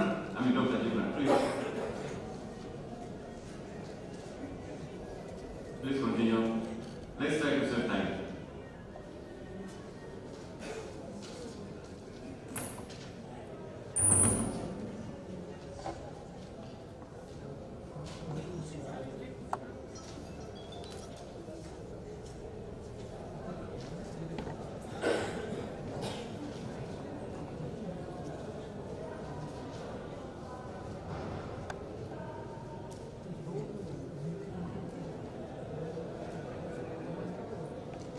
Hello, good afternoon. First of all, I'd like to thank United for inviting me and giving me the opportunity to talk today.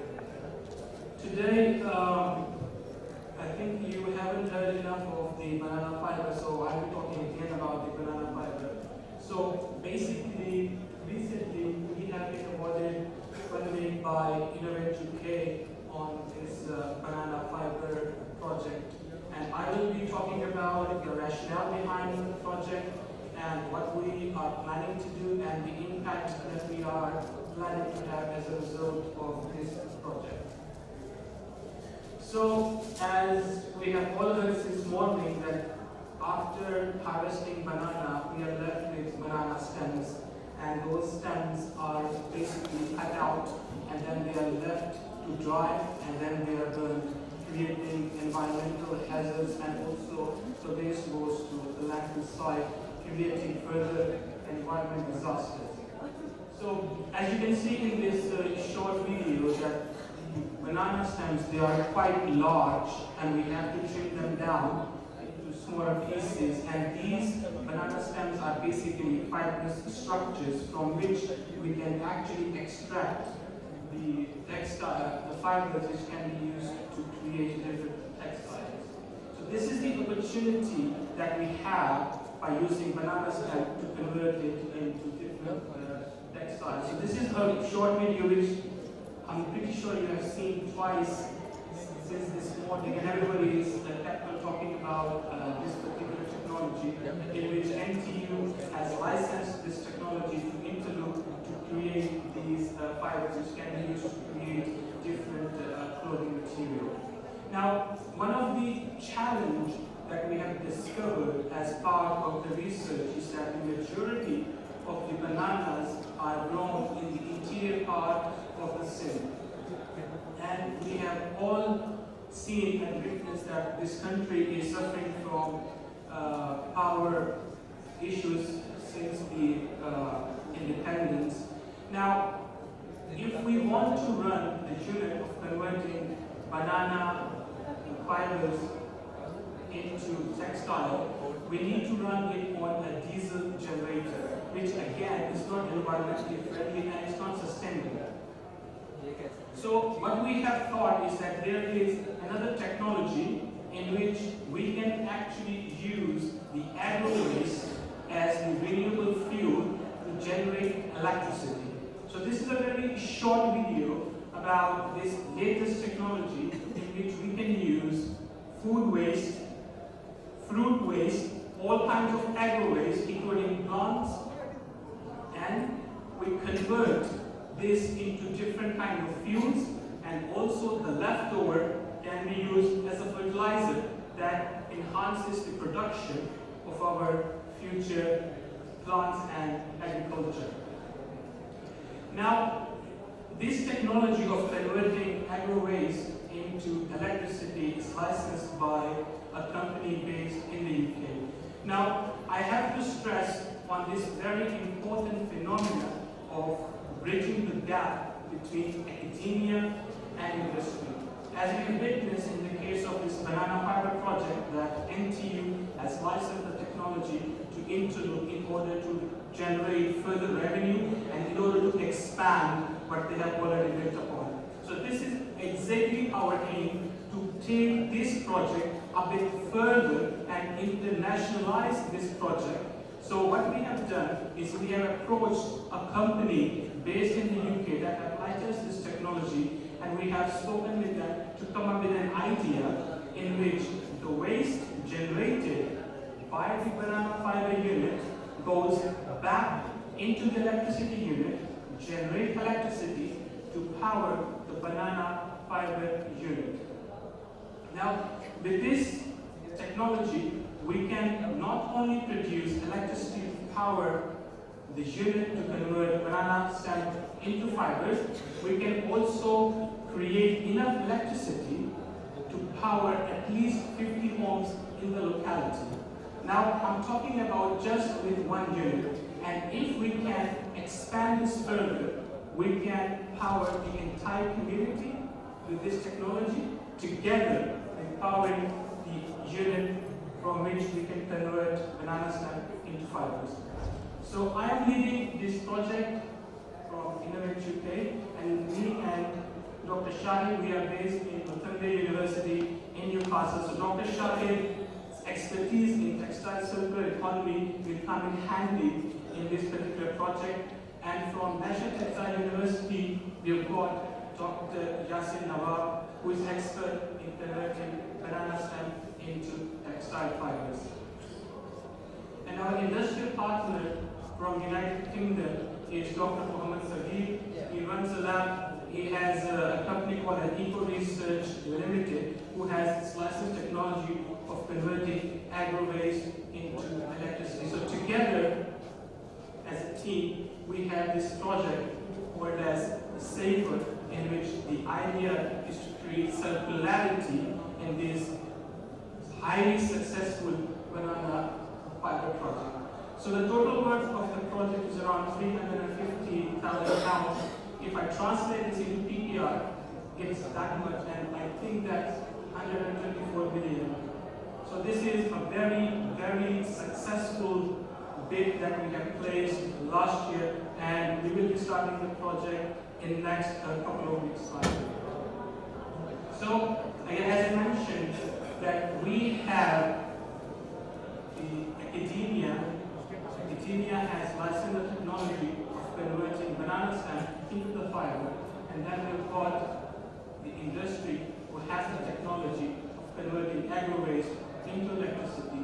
We have combined this together in order to create a consortium, a strategic program on textile circular economy in order to benefit and for revenue generation. So the project basically has two main objectives in which we have to integrate these innovative technologies to create a circularity in fiber production, and also the second aim is to create electricity so that we can power the marginalized and low-income community in the interior city.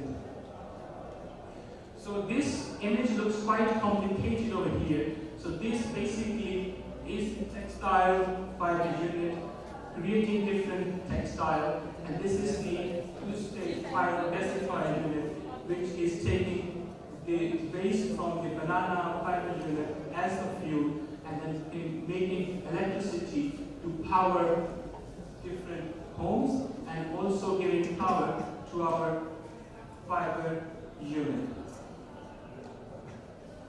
Now, the impact that we have established as part of this project is that the efficiency of agro waste to electricity conversion is around 76%. That is higher than the conventional sources that we use to create electricity. So this technology is environmentally friendly, and also we can generate 4,000 megawatts of electricity based on the food waste and fruit waste that we generate in interior city.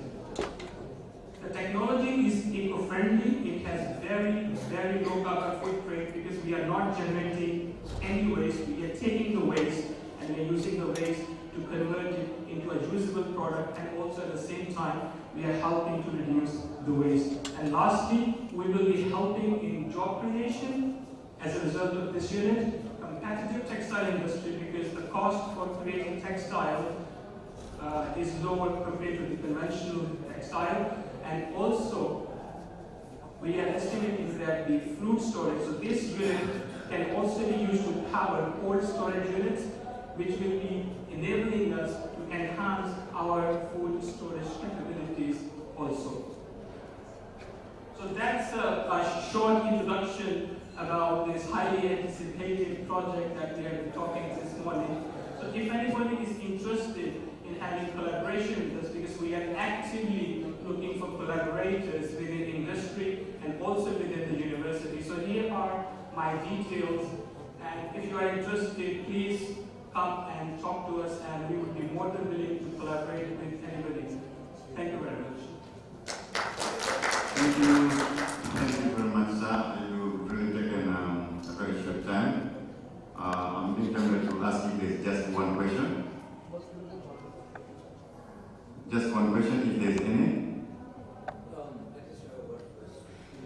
You have mentioned presentation that there is a difference of, I mean, for example, you can say the calorific value, 70% and 30%.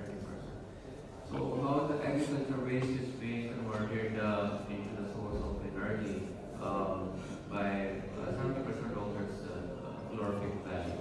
So is it being converted in form of some sort of a biogas or something like that? Yes. That's fine.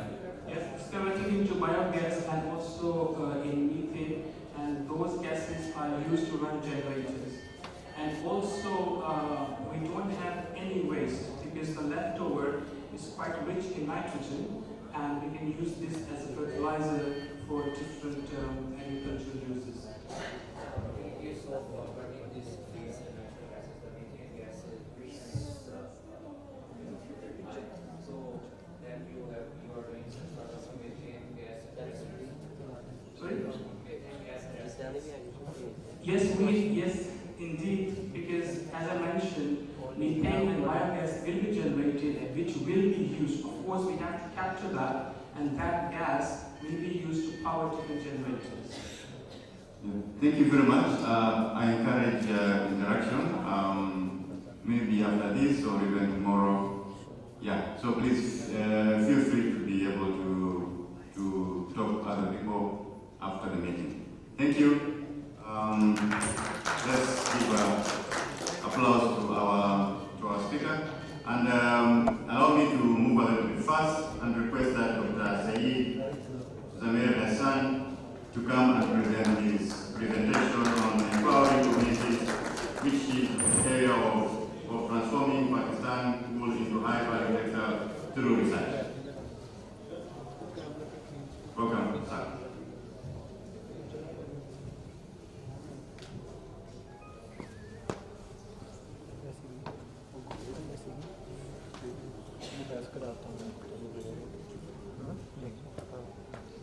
Thank you, sir, for the introduction. Ladies and gentlemen, good afternoon. I'm very much grateful for the amazing committee of very international conference on knowledge-based textiles, and it is always been an honor to present in your panel institute. So today's topic is transforming Pakistani wool into high-value textiles. These are the constituents of my presentation. I will start from the introduction and then the methodology, and then some outputs of the project, and then there are some future plans which I will discuss with you. Well, the wool fiber is a naturally occurring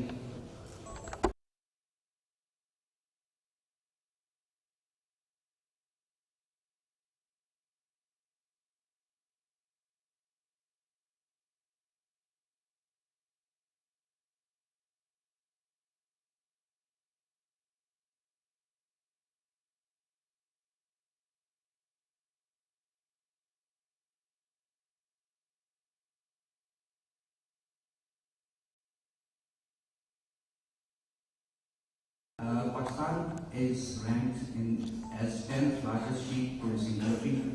We have 28 breeds. Total number is 31.2 million sheep exists, which yields 47.3 million kgs of food, out of which 48% belongs to Balochistan province. And in Balochistan, 80% of the people of Balochistan depend their livelihood directly or indirectly from these small ruminants. The limitations are on the screen. As you can see, that wool fiber has a very long and complicated processing steps. And secondly, we have the coarse grade wool, which is not able to be processed into the balance because it has a micro merino from 25 to 45, whereas super merino, or if you talk about the top grade wool, it ranges from 18 to 22 micro merino. So due to this, the lack of interest in wool results in the sale of ungraded wool by farmers, and then unclean wool is sold in the market without any evaluation or compromise on the quality parameters. Processing of this coarse wool is done by small scale industries like domestic level, but it is not competitive when we talk about the domestic and international levels. So the exploration of these technical applications of this coarse grade wool is a dire need of time. For the revival of wool, we need to enhance and we need to focus on the value addition of this fiber. And that can be done if we go for some innovative or some new techniques to be implemented for the new products. And by enhancing value of food by developing new product lines for technical applications would be beneficial for the industry as well. objectives of the studies which we are doing at BUIQMS is, first of all, we need to reduce and we need to minimize the long steps involved in the processing of this wool. So we need to improve and modify the pre-treatment processes. Secondly, we need to modify and fabricate the non-woven sheets for the new and innovative product development. And then we are also focusing on wool blended yarn, because at the moment this whole wool has been utilized for carpets and rugs only. So there is no such profit margins for the farmers or for the actors involved in this whole chain. So what we have done, we have split our project in 5 phases. First phase is related to the wool sample collections. We have gathered the wool all over Pakistan, but in the start we have focused only on the Balochistan wool. And in Balochistan there are 4 types of breeds of sheep. So we focus on them. We collected the samples, we started them, we graded them, and then we modified the pre-treatment process. We have shortened this process, and then for the wool processing, the necessary steps should be followed, like scouring, carbonizing, and drying. And then we move towards the sheet formation. We adopted the web forming and web bonding through the non-woven techniques, and then we went for the composite fabrication, and the last step is related to the testing and analysis. Regarding the fabrication of the flow chart, we started from the washing, and because this wool fiber has some squint, some grease, and some lanolins which need to be removed, and then we completed it in 3 cycles in warm water and with some detergent and soaps. We washed these contaminations, we made it dry, and then we put these fibers into the machinery of non-woven, and then we prepared the non-woven sheets. Using hand layer method and compression molding, we transferred these sheets into the composite manufacturing. Here you can see the line of machines which we followed for this processing of wool fibers. Then we split our project into 2 main themes. One is related to the non-woven sheets, which further goes for the composites, like composite panels for building insulation, iron camouflage sheets, and then system for structural health monitoring. And the second phase, in which we convert these sheets of yarn, sheets of wool into the yarn manufacture. And in this process, NQS helped us a lot, and they allowed us to use their machinery, the spinning line, and their experts have helped us a lot in this completion of this yarn manufacture. These are the machines used for the composite manufacturing. Here you can see the compression molding, ovens, and sample cutting and pre-treatment process machines. For composite manufacturing, we follow the steps necessary for the manufacturing. For yarn manufacturing, we adopt the technology of ring spun and rotor spun yarns using the blend of wool and cotton fiber. The yarn counts from 8 to 12 were spun by ring and rotor spinning techniques. The scoured wool fibers were mixed before blown, and then the same setup of cotton has been utilized for this blend. These are some outputs of this project. First of all, we prepared these iron camouflage panels. The sample size for spectroscopy has been as per the standard of testing, and then these composite samples are tested for NIR and MIR values. And here you can see that as we increase the content of the wool fibers, the IR absorption has been increased. We also attempted some fillers like pure aluminum powder and some aluminum oxide, titanium oxide, but there is no significant result we got from these filters. Same phenomenon is here when we increase the content of the wool, we are seeing an increment in the higher resolution regarding MIR. Then we went for some sheets for underground water content. As I have told you that this fiber has an excellent property of high absorbency. So these sheets can be used in some arid in some areas where water is less. So this is quite feasible for our environment in Rajasthan. We are already shortage of water. So for the plantation or for some greening purpose, these sheets would be helpful because they can retain the moisture for a long time and they can release when it is needed. Secondly, we have prepared some air filters utilizing these sheets, and these filters are still in progress of testing phase. These are in the testing phase, and soon we will get these air permeability and some other related testing. Then we move towards the fashion aspect of these, because as I've told you that this fiber cannot be used as a fiber. So we try to prepare a shawl type. We need to modify the surface of this non-woven fiber. We prepared the sheets and then we shaped it for as a shawl to be used in winter. For yarn manufacturing, this scheme has been followed. We mix this wool fiber with cotton prior to blue, and then we followed the same process like cotton spinning, blue room, carding, drying simplex, and then we went for the ring and rotor spinning for the yarn samples. We prepared the 16s in the yarn, utilizing both the techniques like ring and rotor spinning.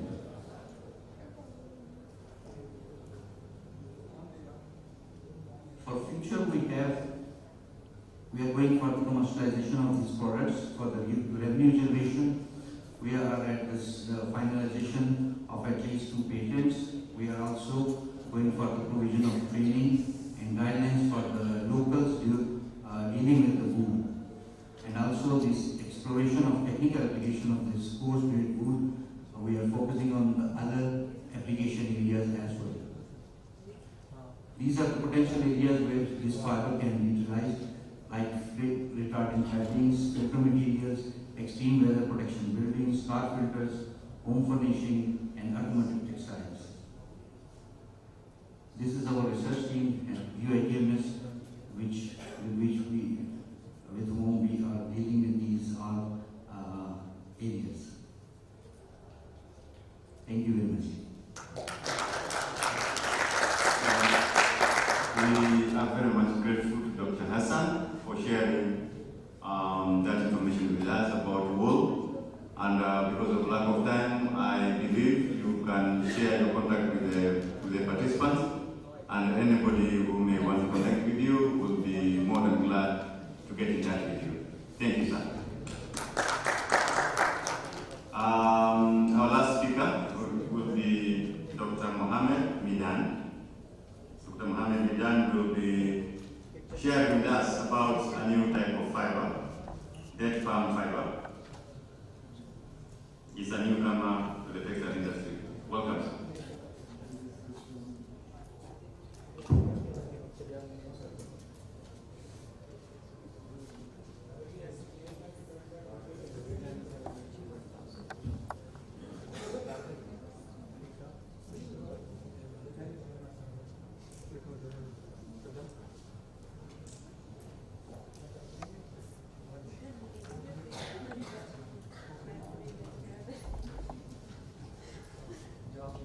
Okay, Assalamu alaikum. Good evening, everyone. It's such a pleasure to be here with you this evening. And I would like to thank so much the organizing committee for this opportunity and for the kind invitation. My name is Mohammed Midani. I'm an associate professor of textiles engineering. Associate professor of materials engineering at the German University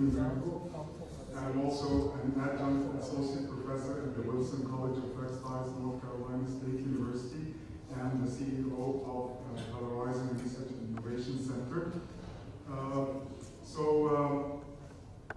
As many of you know, currently everyone perceives plastics and the heavy reliance on synthetic fibers as the main problem for the textile and clothing industry. However, this might not be very accurate. I don't see this as the main problem, but rather our short-sightedness is the real problem. The industry has heavily invested in the development of the synthetic fiber technologies to an extent that it became very ideal in performance, very huge in volumes, and very economical in production. And this is not limited to synthetic fibers. So this is not limited to synthetic fibers. It's the same problem with cotton. Cotton is also an amazing fiber. However, our heavy reliance on cotton was at the expense of the growth of other natural fiber sectors.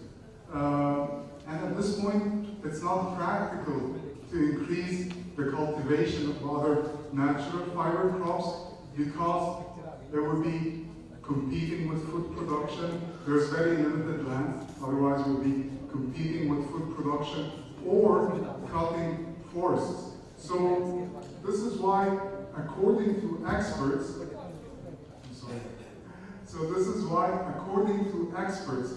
the sustainable fibers of the future are those fibers that are obtained from agricultural residues. And today I will be sharing with you one of those fibers of the future, which is the date palm fiber or palm film. And as many of you know, date palm is the main element of flora in the Middle East and North Africa, and it's a very important crop for securing food and nutrition for vast dry lands and desert areas. Globally, there are more than 150 million date palms, which are mainly concentrated in the Middle East and North African region, generating every year more than 5 million tons dry weight byproducts of annual pruning, which are mostly treated as waste and open field burn, resulting in significant carbon dioxide emissions and becoming one of the major causes of fire accidents in palm plantations. And we saw this opportunity to redirect those byproducts from the waste stream into the value stream and to convert them into textile fibers. Okay, and actually those byproducts are very rich source for cellulosic fiber. Like actually any part of those byproducts you can extract textile fibers, including the midribs, the leaflets, the stamens, which is the fruit stalks, the leaf sheath, which is the sheath fiber surrounding the trunk, or even the trunk itself at the end of the palm life. However, the biggest challenge is that every part of those byproducts has a different type of fiber. Okay? And in order to understand or to know how to extract those fibers, you need to have a clear understanding of the microstructure of this fiber, as well as the chemical composition of the constituents. And you will see that, for instance, if you look at the fibers of the midrib, it's a fiber vascular bundle, which means it's a bundle of fiber with a certain volume of vascular cavity, which is not the case, for instance, for the leaflet fibers. The leaflet fibers are pure fiber bundles, which is also similar with the spadix fibers. Primarily pure fiber bundles with very small fiber or voids or vascular cavities.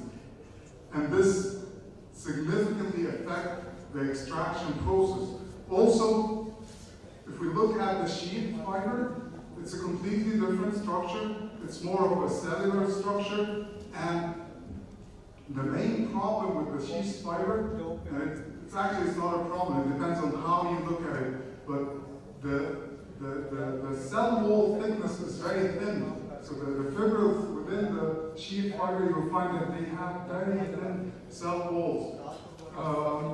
So that being said, in order to extract those fibers, okay, we need, or to define the extraction strategy, we need to identify two things. First, what is the target application? What are we intending to use those fibers in? And second, to identify what is the performance requirements for such application. Okay? And then there are various extraction routes. It can be mechanical, it can be chemical, it can be biochemical or biological, or it can be hydrothermal or a combination of any. Okay? So for a specific application such as a textile fiber grade, there are a very specific set of requirements. First is to have a certain level of fiber fineness or the fiber diameter. Second is to have a certain length of the fiber. Okay? And third is the purity of the cellulose content or the cellulose fiber purity. And fourth is the degree of flexibility of this fiber.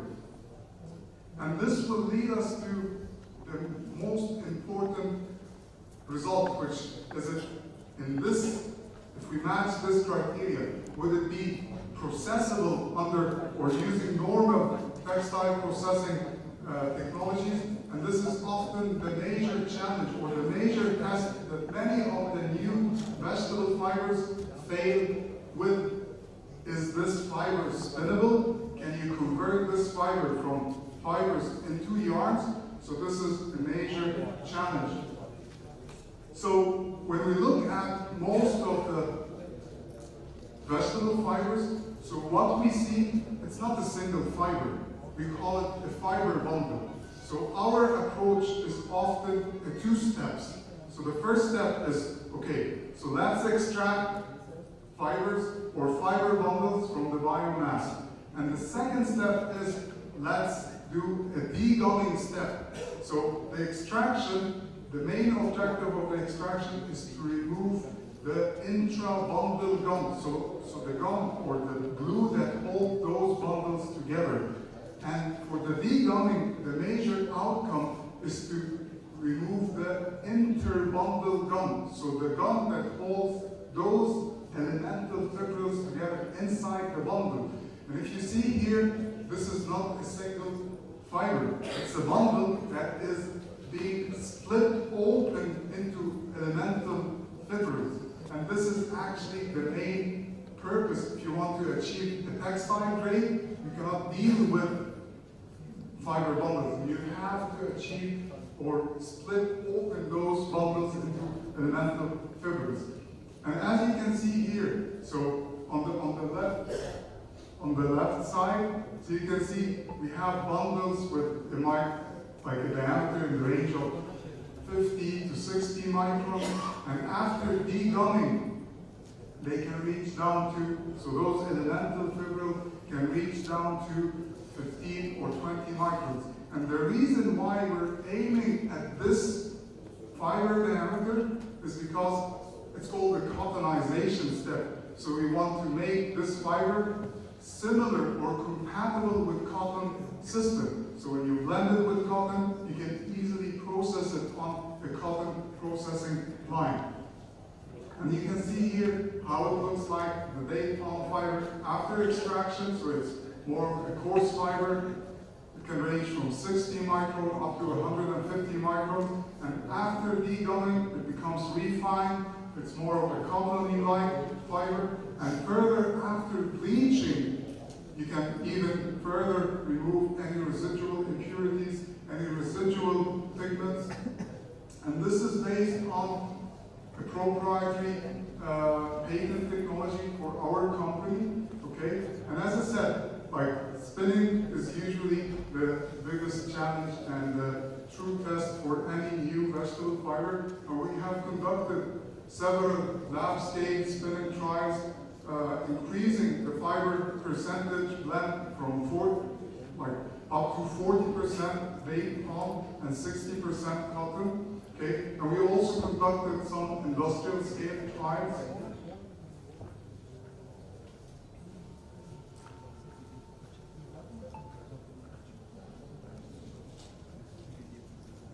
Just going through the spinning and then the winding.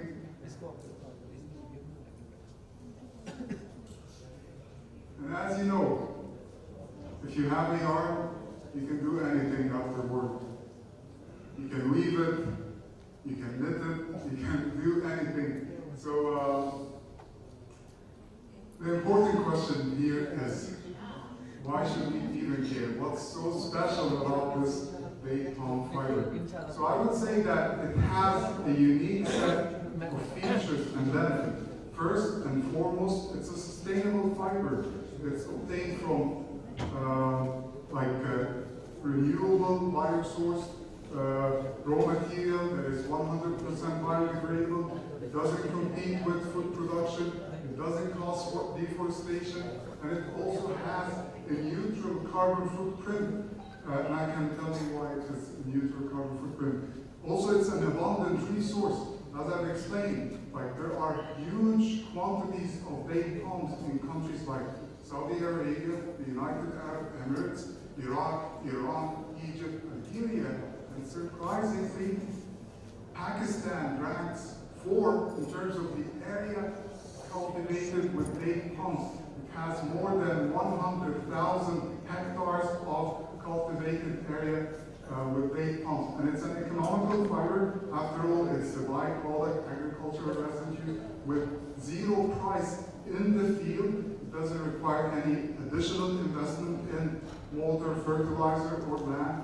It's high performance, lightweight, and safe. I will not speak about high performance because I'm mainly talking about the textile application, but for other applications like reinforcement, we can speak more about them. And most importantly, it's compatible with existing textile processing technologies. So it can be processed using the regular spinning lines, weaving. It can be blended with cotton, flax, and perhaps other man-made cellulosic fibers like lyocell or viscose. And this has been an endeavor that we've been working on over the past 7 years, going from the proof of concept to the prototype development, up to the pilot scale development. And currently we're building our demonstration scale facility in preparation for a full-scale production system. And this, as I explained, is part of our Research and Innovation Center, Horizon, based in Cairo, which is a research and innovation center that develops, scale up, and commercialize sustainable material technologies. It's the research arm and a wholly owned subsidiary of UK-based Scale Up Innovations Holding. We primarily work on 3 core areas, including biomass valorization, as well as waste valorization and knowledge valorization. We are blessed with an amazing leadership team with industry experts and thought leaders. Our industry expert, Dr. Ahmed Asalim, he's a professor of textiles engineering in Alexandria University, and Professor Tamer Hamouda, our technology management expert, he is a professor in the Textile Institute at the National Research Center in Egypt, and our investment and commercialization expert, our business partner, Dr. Saeed Awad, he's the director of Scale Up Innovations Holding in UK. And we have an amazing R&D team who is backing us up in Cairo with backgrounds in textiles engineering, biochemistry, materials engineering, process engineering.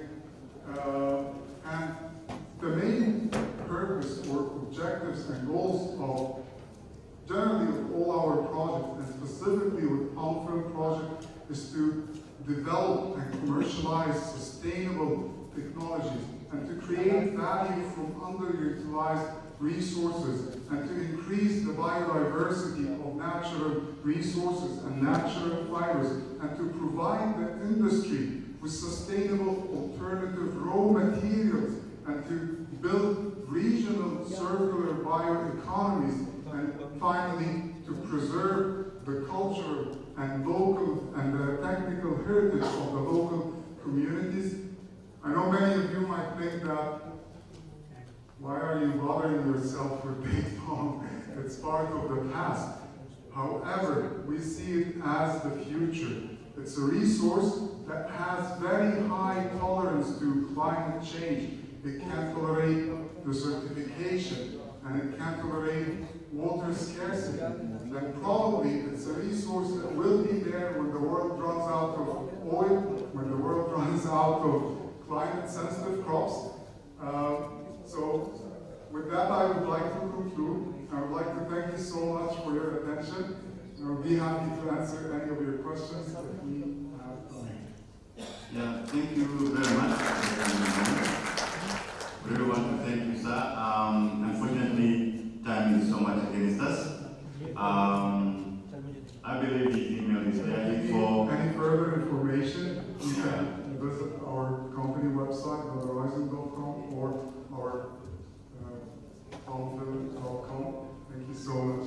Yes, we strongly encourage that you get in touch with him and follow up with questions or clarifications, partnership, networking, and all of them. Thank you very much. We've come to the end of this session. We started late. I want to thank all the speakers for being very patient. Most of them have used less than half of their time, and we are all very grateful for that. Thank you.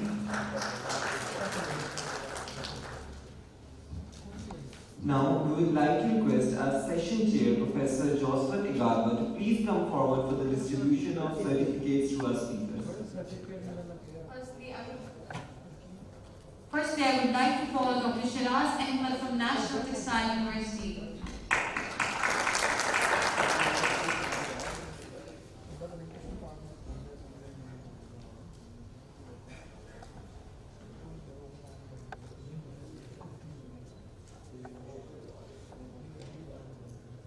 Our next speaker, Dr. Gibran Khalid from Northumbria University, United Kingdom.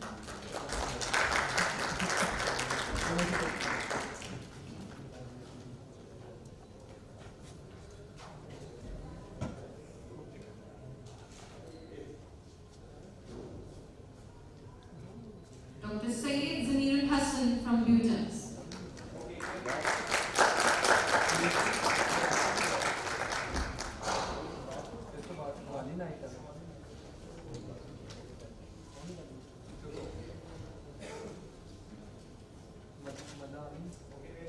Lastly, Dr. Mohammad Nidani from Indexit Consulting from Egypt.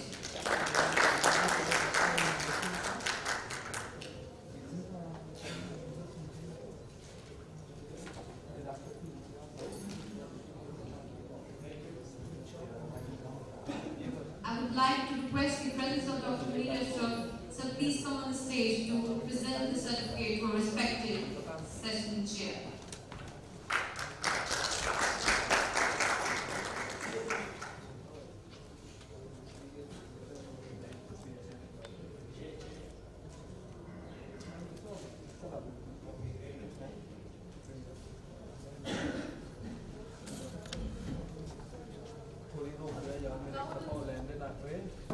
Now we'll move forward to our panel discussion without any break, as we are very short on time. Ladies and gentlemen,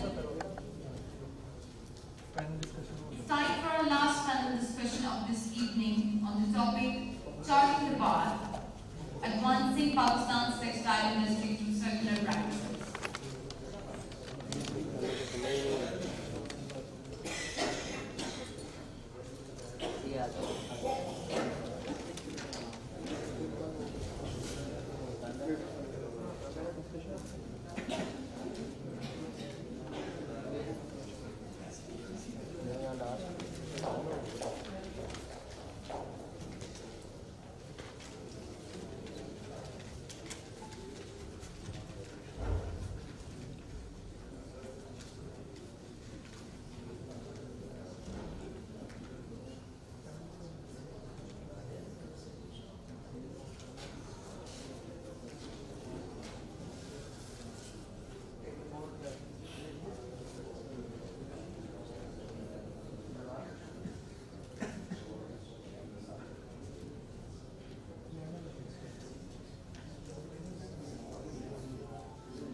huge round of applause for our worthy moderator, Dr. Munir Ashraf, Head of Department of Textile Engineering, National Textile University.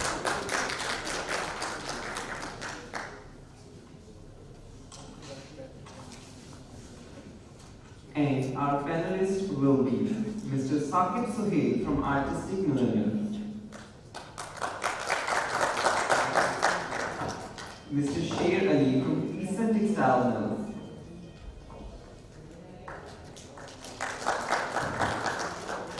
Mr. Jeff Wheeler from Elevate USA,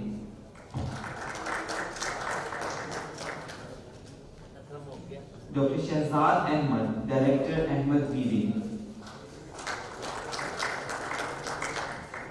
and Mr. Imran Zaidi from Primark.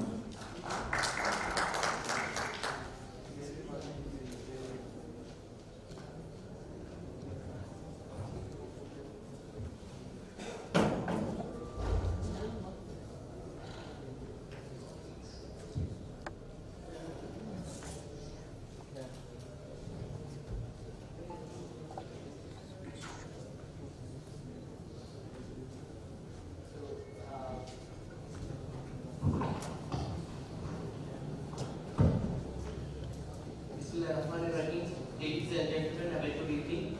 I am Dr. Munir Ashraf. We are going to have a panel discussion on one of the most important challenges our textile industry is facing at the moment. That is the challenge of adopting circularity. Circularity has been a buzzword, but with every passing day, it is becoming a big reality in the context of textile value chain. And for this, we have a very learned panelist. First of all, we have Mr. Sheikh. He's working as Chief Sustainability Officer at Textiles, Faisalabad. He has been working on devising sustainable strategies to reduce carbon emissions in textile value chain. Then we have Mr. Jeff Wheeler.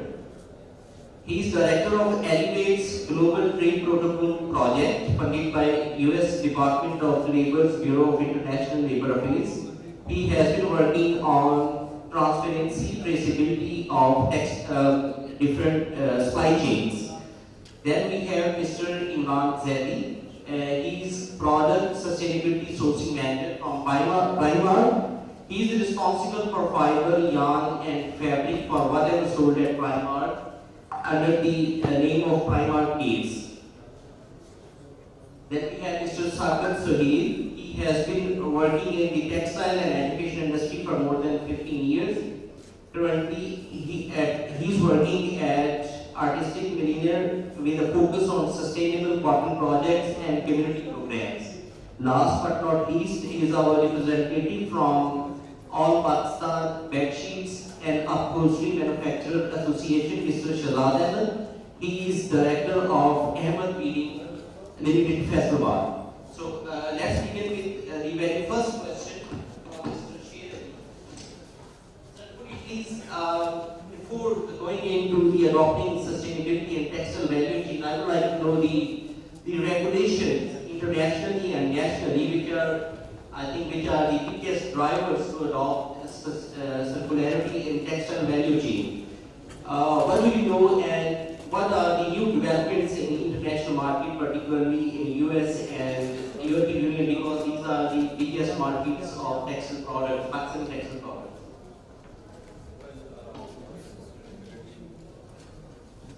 Legislations are not very new actually. Yes, from last 3 to 4 years, this has been increased in terms of certain deadlines actually. And mainly the contributors are like the EU's textile policy that was reintroduced back in 2020 actually. So since 2020, the sustainability, circular textile, waste control mechanism, digital product passport, and all these related things that currently are in our requirements are in result of these textile policies actually. Especially in the EU that has done a great job in developing these laws actually. the EU Green Deal actually, and based on the textile policy that they have, circular textile policy that they have introduced, with certain very specific criteria and the deadlines to achieve all those targets. Because EU is the world's second largest textile consumer, also the second biggest waste generator. So, in order to become the carbon neutral continent, they are very aggressive, and their legislations are very mature, and they have taken everything in a very calculated way, and they have given the specific timelines to achieve all those requirements. Either it is related to become a carbon, to reduce their carbon reduction, either to reduce their waste, either to increase the portion of the circular material component in the products. So everything is very well defined and structured that we are bound to follow, and also because the Pakistan's main manufacturing industry after agriculture is the textiles, and a number of people are associated with this industry. So, and this EU Green Deal is also a part of our GSP Plus status. So without this sustainable policy adoption in our legislative framework, we cannot achieve the GSP Plus as well. So these all things are making the binding for all those countries who are going to export the products to the EU or to the US. So there are a number of laws, number of directives actually, that broadly deals with the waste, traceability, the circular textile, the carbon reduction, these types of things. So, EU legislation, EU Union has set some deadlines that those deadlines there will be a certain number of recycled materials or certain standards should be met. Do you think the manufacturers of in Pakistan are very much aware of those deadlines and what standards they have to meet by 2025, which is very clear, and by 2030 and by 2050? To be very honest, I see another textile world after 2030. This will not be the same as currently we are seeing. Post 2030 era for the textile will be a nightmare for Pakistan textile industry as well. Because you are not only responsible for your own performances, you are responsible for your SMEs, your subcontractors, all the small components manufacturers that are associated with your organization, being at the level tier 2 or tier 3 or tier 4. So at the end of the day, what is being calculated in the form of the label in the EU is your ecological performance or your carbon footprint level. So it's a nightmare for the Pakistan, especially for the SMEs who don't have a skill, who don't have a capacity, who don't have a finance, even they don't have a sufficient knowledge to transform themselves, which will ultimately impact the tier 1 factories, and obviously once it is affected, the tier 1 factory is affected, it will ultimately impact our direct exports. The another thing is, there is no collaborative or cluster-based approach. Everyone is working in silos. I mean, artistic is working by their own, fashion is working by their own, all the big industrial groups are working by their own. But a collective initiative is not present in Pakistan right now, except one platform, which is like the Pakistan Tax Environment. There is a Pakistan PET actually, Pakistan Environment Trust, that has been established to some sort of a collaborative approach in Pakistan. But still, it is not a significant enough to take a collective initiative. Another thing is, our government is also reacting very sluggish.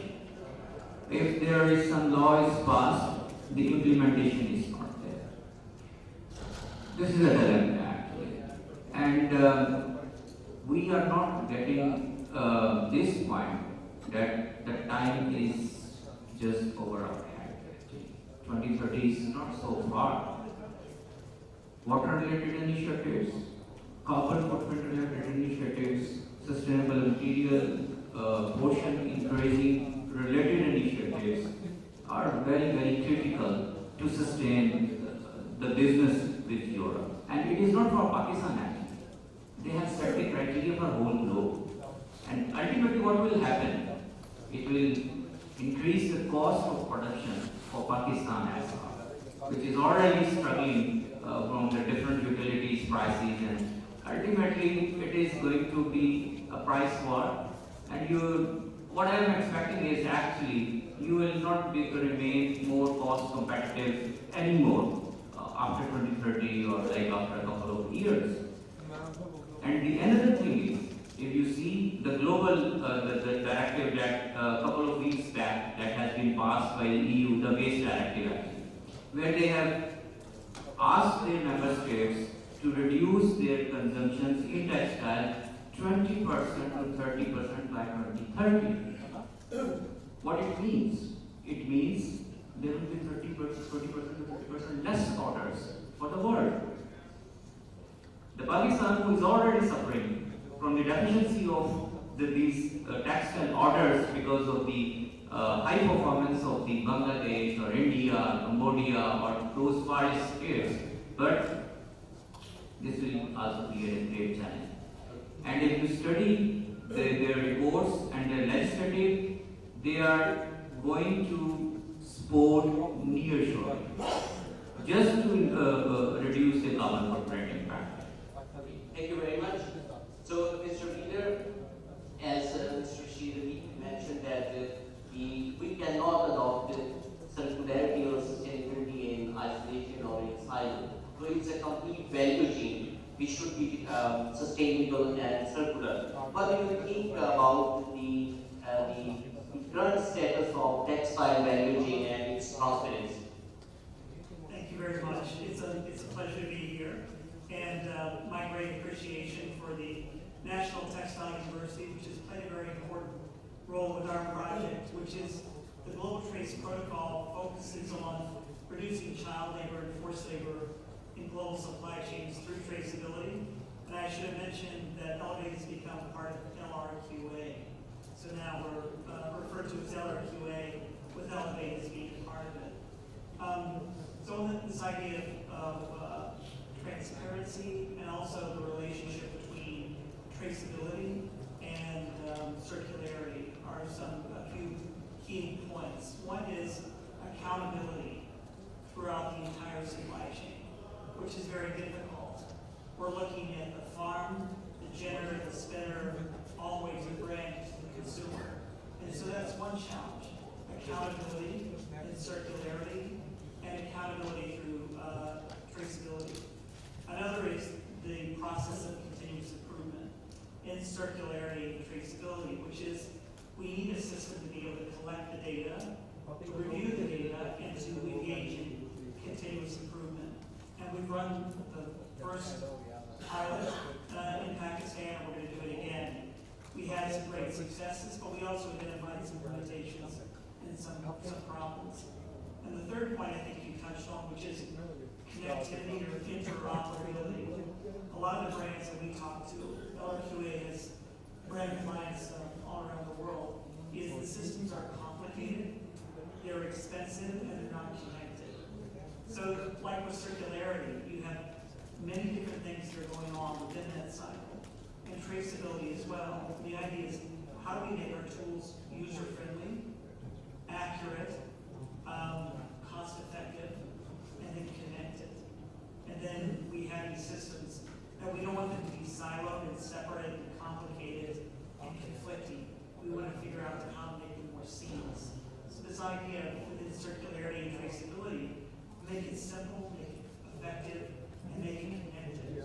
And so that's why it's so important for us to be connected to the university, to have have that research, to have that connectivity. And also for us, because I speak with regulators, mainly the U.S. government, some the EU, to get an idea of the challenges on the ground in Pakistan about what is realistic and how we develop to really meet the needs of the stakeholders and their communities. And what role the technology can play in the transparency and visibility of the value chain? So this is interesting because the technology can be very complicated, right? And so we're focusing on trying to make it simple and more user-friendly. So we did some run-through with, we have a technology provider that developed the software. And then having users at the farm level and the general level use them. And so there were issues or problems with terminology, and then also we're looking at language, and being able to not just have it in English, but to have it in Urdu and in other languages, because we'll go into other commodities as well. So having this relationship and cycle with the user. We have a designer, they come up with a great idea, and then we implement it and say, wait, we don't understand it, or it doesn't work for us, we need to modify it. So we have this iterative conversation with people that are implementing. It's not just one way, designer to user, but it's also back to user to get that feedback about improving it, to make it more effective, but just to make it easier to use. Because you could have a perfect tool, but if it's not understandable and it's not usable, it's useless. So the perfect tool is only perfect if it can be really implemented and user-friendly. The technology, the challenge, the benefit of the challenge is that technology is very quickly evolving. It is rapidly changing so fast, it's hard to keep up with the changes. So this interoperability is being connected to many different technology providers, universities, and then people on the ground to have these conversations. Things are just happening very quickly. And the question for Pakistan, for the cotton industry, is how do we adapt? How do we get ahead of the curve? You know, how do we want to be competitive, but being competitive doesn't mean doing what was done last year, or even what's being done now, but how do we move ahead? Technology, how is it our friend, rather than just another set of software problems to deal with is important. Thank you very much. Thank you. Mr. Devi, you are working for Primark, and you have been sourcing your materials from different industries in Pakistan.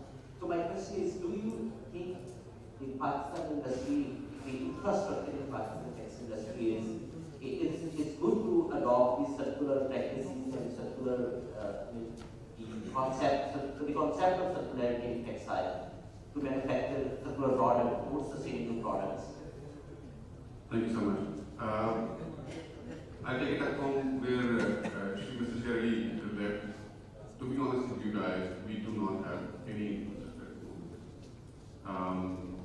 If we talk about recyclers, yes, I was glad to see a lot of recyclers a couple of months ago when we met last time here. And I think those recyclers have been working in that industry for decades, for generations. But what is their source of feedstock? Nobody knows. And they are not aware of the fact that how this raw material can be used in different products. For example, if we have to make different a shirt, t-shirt, a white t-shirt, we cannot use a black fiber recycled into the system. So we lack waste collectors. We do not have any organized sector to do that. Collection, then sorting, and then distribution of that. Plus, we do not have any transparency and traceability, without which any fashion brand or any retailer would not consider that as a closed loop. So, for the moment, we don't have any infrastructure. And why do we? I think we need that infrastructure. What can be the methods to do that? I think to take the initiative, because Shirley also has portrayed a very dangerous future after 2030. So to be ready for that time, I think the bigger textile groups should take initiative, and they will have to do that. For the moment,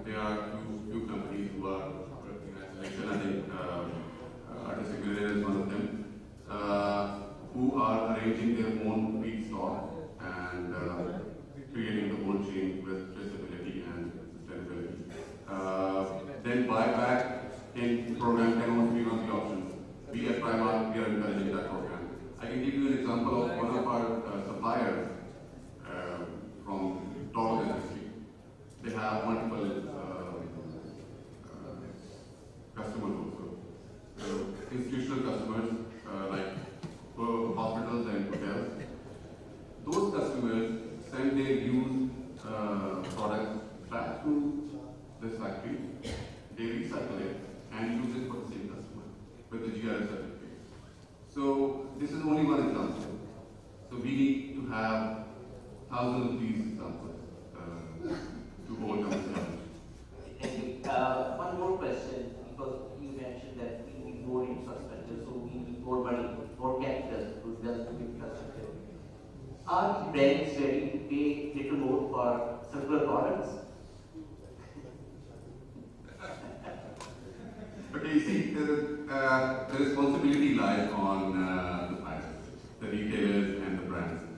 So first of all, there needs to be a demand which should be created in the market for these kind of products. The demand is created because of these legislations. We cannot run from that. So yes, brands are willing. Short while ago, we had some speaker who mentioned H&M. H&M is going to have, by 2030, they're going to have 100% of their products which are made of sustainable products. Same is the ambition, and this is public statement from Primark also, that by 2030, 100% of the products are going to be made of sustainable material, and at least 50% of them are going to be made with 20% recycled material. So you can see the demand is there. We are creating the demand. And whoever wants to work with these brands or retailers, they need to shape up in a way that they go a long way with it. So if you're talking about any price, specifically price,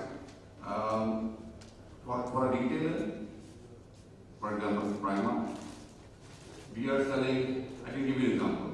We are selling in current season, we are selling 250 million t-shirts, out of which 60 million t-shirts are made of minimum 20% recycled cotton. So to achieve that target of 50% of 100%, we need to have, first of all, we need to have people like them to produce some raw material and give us the right goods. And then yes, we have budget allocation to meet these challenges. Though whatever we sell as Primark Cares, which you mentioned, that doesn't go with any premium price. But still, brands are interested to create a demand. Thank you very much. Mr. Saket Sweet, you are associated with one of the biggest manufacturers in Pakistan, and they are progressive. My question is, you have been working on development of sustainable products, and we have a close collaboration, artistic and NTU. What challenges you are facing, not in the supply chain, but within your manufacturing facility as a single unit, to develop more sustainable and more circular products? Thank you, Dr. Shah. It's always a pleasure to be here at NTU and discuss amazing ideas. I think the answer to this question goes back to what we've already discussed. And I would humbly disagree with some of the points made. I see a very bright future for Pakistan post 2030, because when you go into the market, you look into events and exhibitions across the globe. Pakistani manufacturers are coming across as one of the more forward-thinking. So if you look, so many of us are here who are already aligned with all the trend standards. Secondly, coming back to the situation about the question that you asked, one of the best questions that you have asked already, that who's going to pay for this, right? According to studies, just to decarbonize and achieve the KPIs to be net zero, the global south needs more than $1 trillion invested. And I don't see that money anywhere, not in terms of this. Another point is that we come up with latest new jargons every time about sustainability and circularity. And just to give you an example how it can become a business case, because without a this case, nothing is going to be sustainable. Organic has been running in the market for 10 years, right? Guess how much is the organic cotton penetration in the market? 1%, right? 1% out of all the production that we have globally, 1% is in the retail. That's it. So after we invest so much, Shehzad was saying that we work in silos. The problem is why we work in silos is our customers are not working collaboratively as well at many points. Connecting the point with traceability. Every retailer has their own method of traceability. So I have to invest separately. If I'm working with 100 brands at the time, then I have to look at 100 different ways of reporting that. Not only with brands, I'm reporting data on Index, I'm reporting data on LCP, CTP, GRI, so many places. I was showing a slide a week and a half back. It was full of all the logos of certifications and audits and everything. And just to absorb that, it takes so much manpower. It takes us 300 man days to work on those products. Because all of this sustainability, traceability, nobody trusts the manufacturers. So they will come back with third-party verification. But not only that, the cost of getting those audits done and the certifications done, we are paying close to $200,000 to $400,000 per year just for the certification. I'm not talking about changing the process.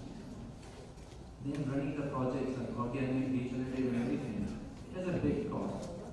And our question has been as manufacturers to our brand partners, and there are few brand partners who are really working towards the quality care of the customer.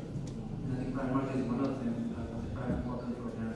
And we have blessed to have partners with Textiles and Levi's who have been involved in the project directly with us. But then again, they are only representing a very small market. The major portion of the market is still not understanding. Can't even comprehend the difference between ink conversion and organic cotton. See, the new buzzword of regenerative cotton that I talked about tomorrow. The new buzzword is because customers now need something which has a lower upcharge now. That's what I think. It's not, I think, really a story about really caring about the soil health. Because if you really care about soil health, there is nothing better than organic. That's still be only 1% penetration. So I really believe that there is a lot needs to be done, and I totally agree it has to be done collaboratively. We cannot do it in silos. It's very difficult. It requires too much investment. And the paybacks are, for some projects, more than 20-30 years. So I'm investing today to secure my business, and I will not see the payback different. And thanks to some of the government policies, I was discussing with someone yesterday, by increasing the cost of electricity, at least the payback for the solar panels is much lower now. But again, we cannot rely on government to make our life more difficult and make the paybacks lower. So I really believe that we need to again work with them, and we have to make a business. We also understand where the customers are coming from, where the consumers are coming from. They need to be educated as well about what they are buying. And we see more awareness in Europe than we see in US countries. But without a business case, this will only become a CSR story and it will not become a sustainable story. You mentioned about the collaboration, the need of collaboration. You have been, artists has been collaborating with different industries. Have you been able to generate a success story about due to the collaborative effort, you have been able to generate or produce more sustainable or more circular products? We have a couple of good stories. We started working with organic foliage lab, and Jack and Joe, the parent company, has been our partner for 4 years now. And they have helped us scale that project from a small number of farmers, around 800. Now we are working with almost 2,000 farmers in the project. Similar is the case for our mineral cotton initiative in India and the upcoming regenerative project which we started. These brands are together with us, not only buying the product, ensuring that they buy back, but also committing towards the cost of the project. So that's one of those places. Also in traceability, we are working with Retrace as our partner for traceability, and then again the brand supported that. They brought almost 2 million garments with the Retrace logo and Retrace full traceability system and supported us financially. These kind of models are really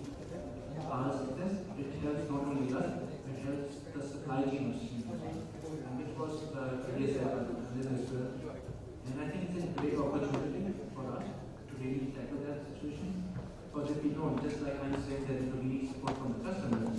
Our upstream supply chain needs support from us. We cannot leave the general talent, we cannot leave the farmers behind. Because if we do that, then we'll be importing more cotton, more products from outside than we need. Thank you. Mr. Shahzadan, you're representing Akuma. Sir, what initiative at the platform of your association taken to incorporate circularity, because you have listened to the very gloomy picture of post-2030. So what can you people done?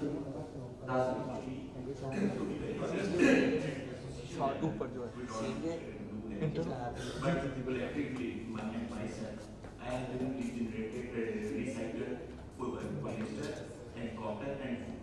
We have import wool sweaters from Europe and then recycled in my factory and then used it for export orders, but as well locally used wool shops. In my factory, wool factory, more than our 20% production is used recycled yarn. We have in-house spinning, open end and in-house.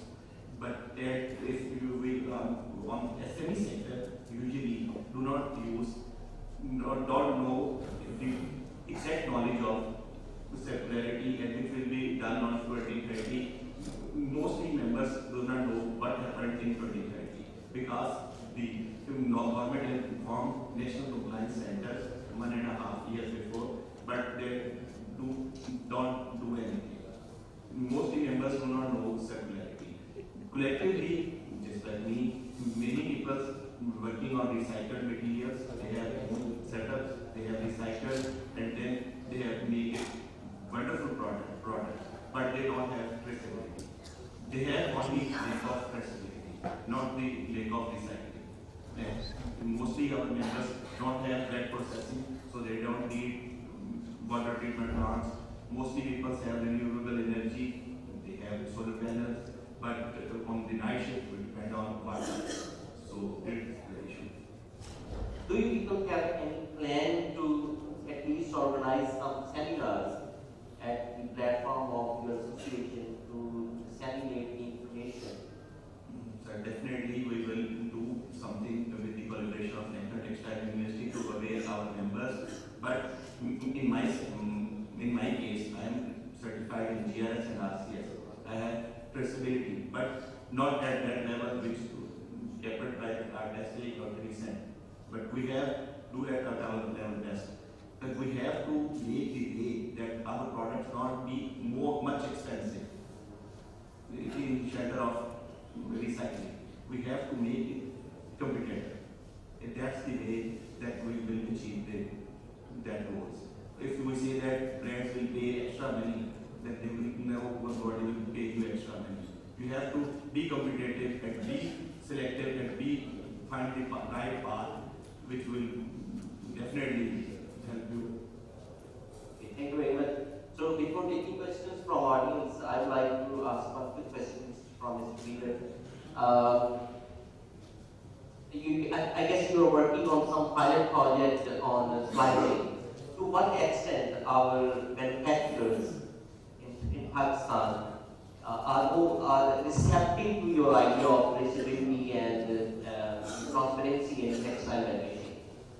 This goes to the point of why I'm optimistic about Pakistan. We started the project about 2.5 years ago, and I have to say there was some real reluctance. It was a slow start. It was hard to convince. We did some SAQs through some brands on supply chains to gather more information. At first, there was some real reluctance. It took a while, but the difference between now and 2.5 years is enormous. Now there is greater knowledge, greater awareness, and real engagement. So now we're not only are we not chasing after suppliers, they're coming to us. They're looking for solutions, and they're more sophisticated about it, like coordinating our communications with brands about what they're doing, their sourcing practices.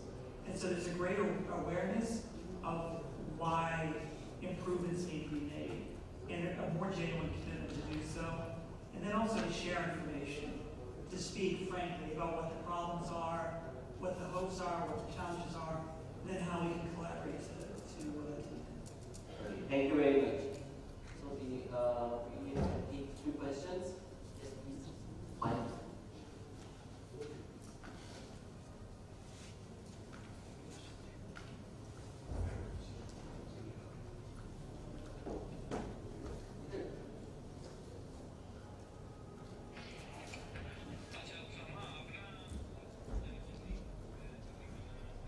Hello everyone, my name is Sakradi. My question is to from Mr. Jeff and Mr. Zeddy. We all know that the circular practices are, making a way towards they are repairing the damages that the fast fashion has already done to the world. But my question is that there is fast fashion, then there is a new term called disposable fashion, where brands like Shein or Boohoo, they are giving a piece of garment in just like $2, and people buy them and just dispose of them by hands. When you talk about Pakistan is always taking the lead towards a new initiative that is going on in the world. All the latest innovations that are needed for the world. But what about these kind of brands? I mean, people. If we talk about 2022, the revenue of H&M was 22.1 billion, and the revenue of Shein itself was 22.7 billion, and it's projected to go to 60 billion in 2025. What are the international brands doing about it? What they are thinking when people are still buying disposable fashion? What are your thoughts on how you can stop this? See, brands like Boohoo and Shein are one example. But on the other hand, if you talk about these like people like Primark, earlier we used to sell products with a wash cycle of 30 washes. Now we are selling at 60 washes. So we are working in totally opposite direction, and that for us this approach is successful. And I don't see any reason why this approach is going to succeed in the future. Thanks, sir. Dr. Jeff, what do you think about that? I think there's a lot of different trends going on within the garment sector. There's fast fashion, but there's a movement with a lot of consumers to so there's more consumer demand. I think we're seeing in the United States and the U.S. for more durable clothing that lasts longer, more concern, a greater awareness about the importance of recycling. So I think there are a lot of different consumer trends. And the question is what is the niche for Pakistan? Where is your market? Because there's many different markets out there. And we've talked a little bit, touched on the demands by regulators. There's a lot of legal demands that are pushing these systems in place. So it's not just fast fashion, there's slow fashion as well. And I think there really is a market niche here to grow. Thank you very much. Any other questions? Yes, I have a question to Mr. Imran about whatever has happened. I mean, when we talk about traceability, when we talk about sustainability, most of the brands, they are actually just doing the piloting things. They are just doing the sampling, they are saying, wow, they are having the picture, the projects, and everything. And when it comes to the bulk, they are quite silent. Think about doing something, and what has happened to that. It was very painful thing, yeah. Yeah, it was a shock for everybody. I know there were some financial implications, they were very expensive, blah, blah, blah, things like that. But still, they were an example. When it comes to traceability also, everybody, Alligator has done so many trials, different physical markers. We are also providing physical markers, and they're just doing the piloting. And all the mills, what they're saying is that we're happy with the physical traces, but the problem is the brands are not asking for it. So, is there any specific reason behind that? I mean, do you think, you guys are going to do something about it? Or you will always be considering those 3-4 cents upcharge to be barriers that won't allow you to go for the traceability or sustainability innovation? Thank you.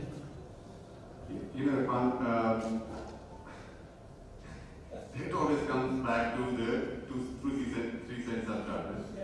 I can give you this example of Primark Cotton, Sustainable Cotton Program. We are spending millions of dollars on the ground and to grow this traceable cotton from certain area. That specific area grows conventional cotton also.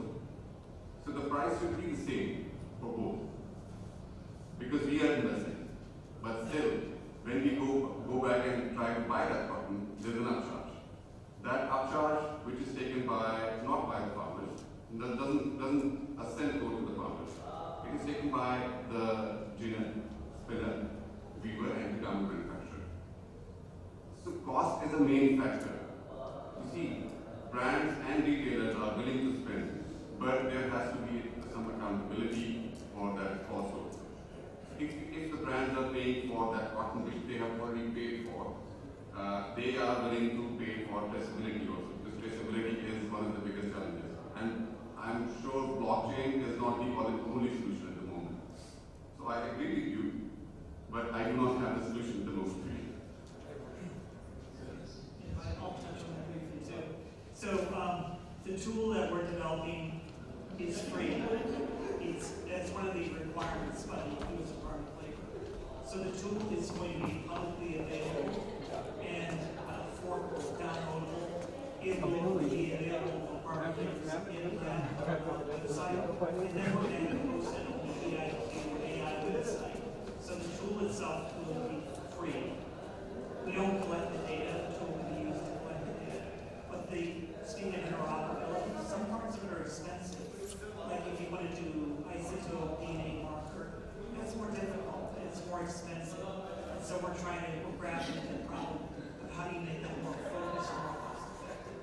Another piece is the elevated responsible sourcing assessment, which is cost effective.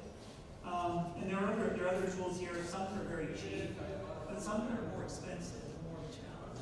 But the tool itself is One thing that we have to understand is sustainability is not by choice. It is by legislation. And every retailer, there is a race actually. Who will achieve the target before the given legislative tax on? The second thing is, there will be, I just forgot the exact directive number of EU, where they have mentioned that there will be a 20% upcharge on the existing prices. I mean, whatever there will be a textile prices, there will be a 20% hike in the prices in upcoming years, based on the fact that everything that is going to develop a sustainable feature in the product will incur a cost. But they have sealed the limit of that price up to 20%. So it is written in their directive actually. I just forget the number of the directive. Secondly, the West, the Europeans are also sleeping. Not every customer is, every brand is vigilant and progressive. There are brands like Faisalabad, Adidas, Nike, and similarly there are lots of other importers who are also importing the goods in the Europe. I just give you an example. For example, when the second material limit by 2024 was at 30% in total composition, and we were going to ship some products in Spain, and when it came into my knowledge, I just thought that it is using a conventional poly bag. It is not containing 30% of recycled material. I asked for my BD guy why. So they said that customer didn't ask. Just throw an email to him. They have to pay a 0.45 euro per kg of that material in terms of the pollution charges. So this is with the Europe West. Ultimately, there will be an increase of price, but this 20% still is not sufficient for Pakistani products. Okay, thank you very much. Just one last one. Sustainability is not a choice. I mean, we are only focusing on one direction, that sustainability has been ordered, so we have to be sustainable. But there are other benefits that an organization can take out of sustainability and traceability. So if we keep focusing on those, I think we will be, the effects will be more far-reaching and futuristic. We do agree, yes, you're absolutely right. But the process of adoption by legislator and by own will, the pace of improvement is very different. I guess I have answered my question. Sir, I want to comment rather than a question. The impact of sustainability practice adopted by the Pakistan textile industry is prominent if we focus on the SMEs. As far as SMEs of the Pakistan textile manufacturing industry is concerned, they are contributing about 70% of our total textile exports. So the big names like IMARC and SM, they are all focusing on the R&D sectors. So the impact of this sustainability practices, all the stakeholders, rather than it from the academia, like NTU, from the industry, from the government, from the public sector, it should be our collective efforts to put some strength into the SMEs, rather it in the form of some financial support or from operational support or technological support by the academia and all the government stakeholders. Education plays a major role, and this is like education which a lot of people might have to need. Thank you very much. That's we are also focusing on that. I'm from TEDAP and we are focusing on that. The prime objective of this extensive infrastructure of textile industry can be utilized if only and only we are going to make the sustainable practices along with the circular development in the form of products or in the form of operations. They have to be implemented, otherwise in 2030 we are off. Thank you very much, sir. Very last question from our lady from organizing team. Yes, ma'am.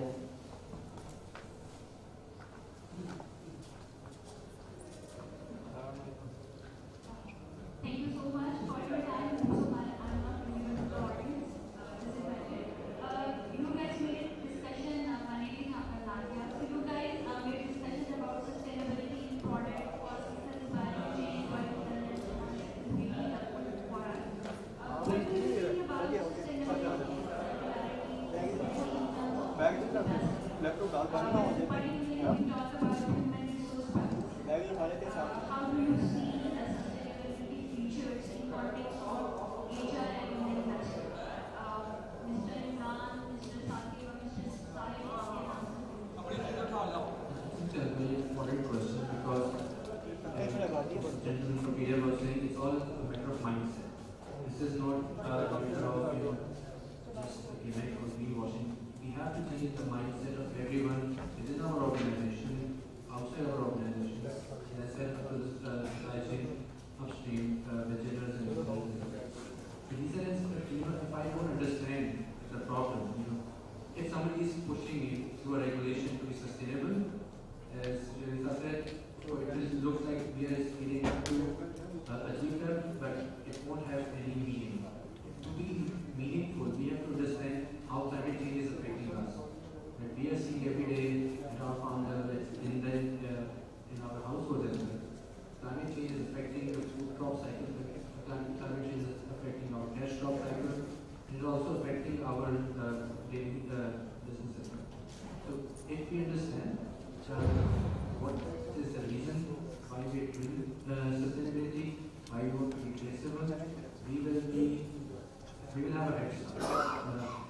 For reason that I already mentioned the cost, we have to figure out a way to get the cost embedded in our operation. It has to happen.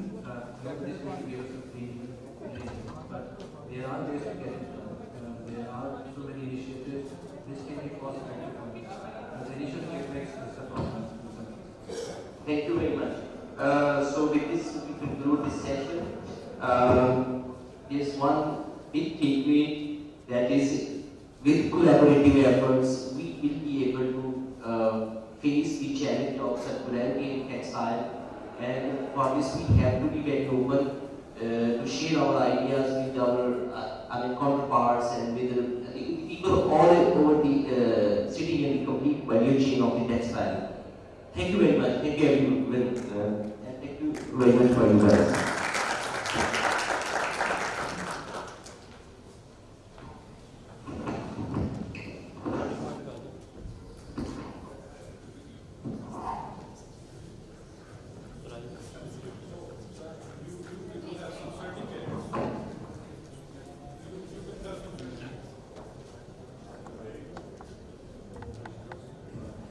I would like to request our moderator, Dr. Munir Ashraf, to please come forward for the distribution of certificates to our panelists.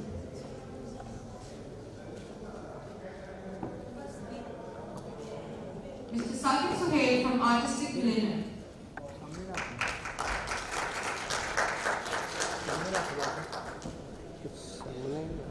Mr. Sheer Ali from Priest Textile.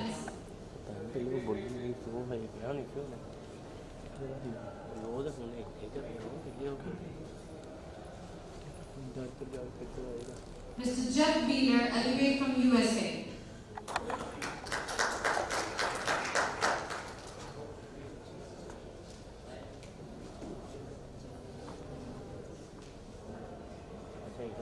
Dr. Shazad Ahmed from Director Ahmed Bey.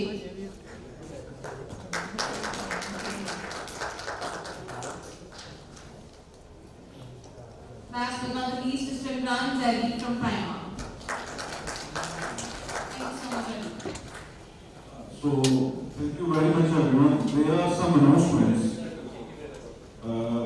We will reconvene at 9:30 tomorrow, and the sessions will be like same like today. There will be 3 sessions parallel, and we will have a session in main hall, MP hall 1 and MP hall 2. So tomorrow we will also have NTU Interloop Textile Innovation Award competition, and that will be in the sports hall of university, and we will have stalls from different universities and industries. So now we have like some musical program right in the lunch place. Now you can go and enjoy some music, and so then we will have like the dinner, and after that you can like go back at reduced time, not like late times. So thank you very much being with us, because this is not there, it is not end yet. Thank you.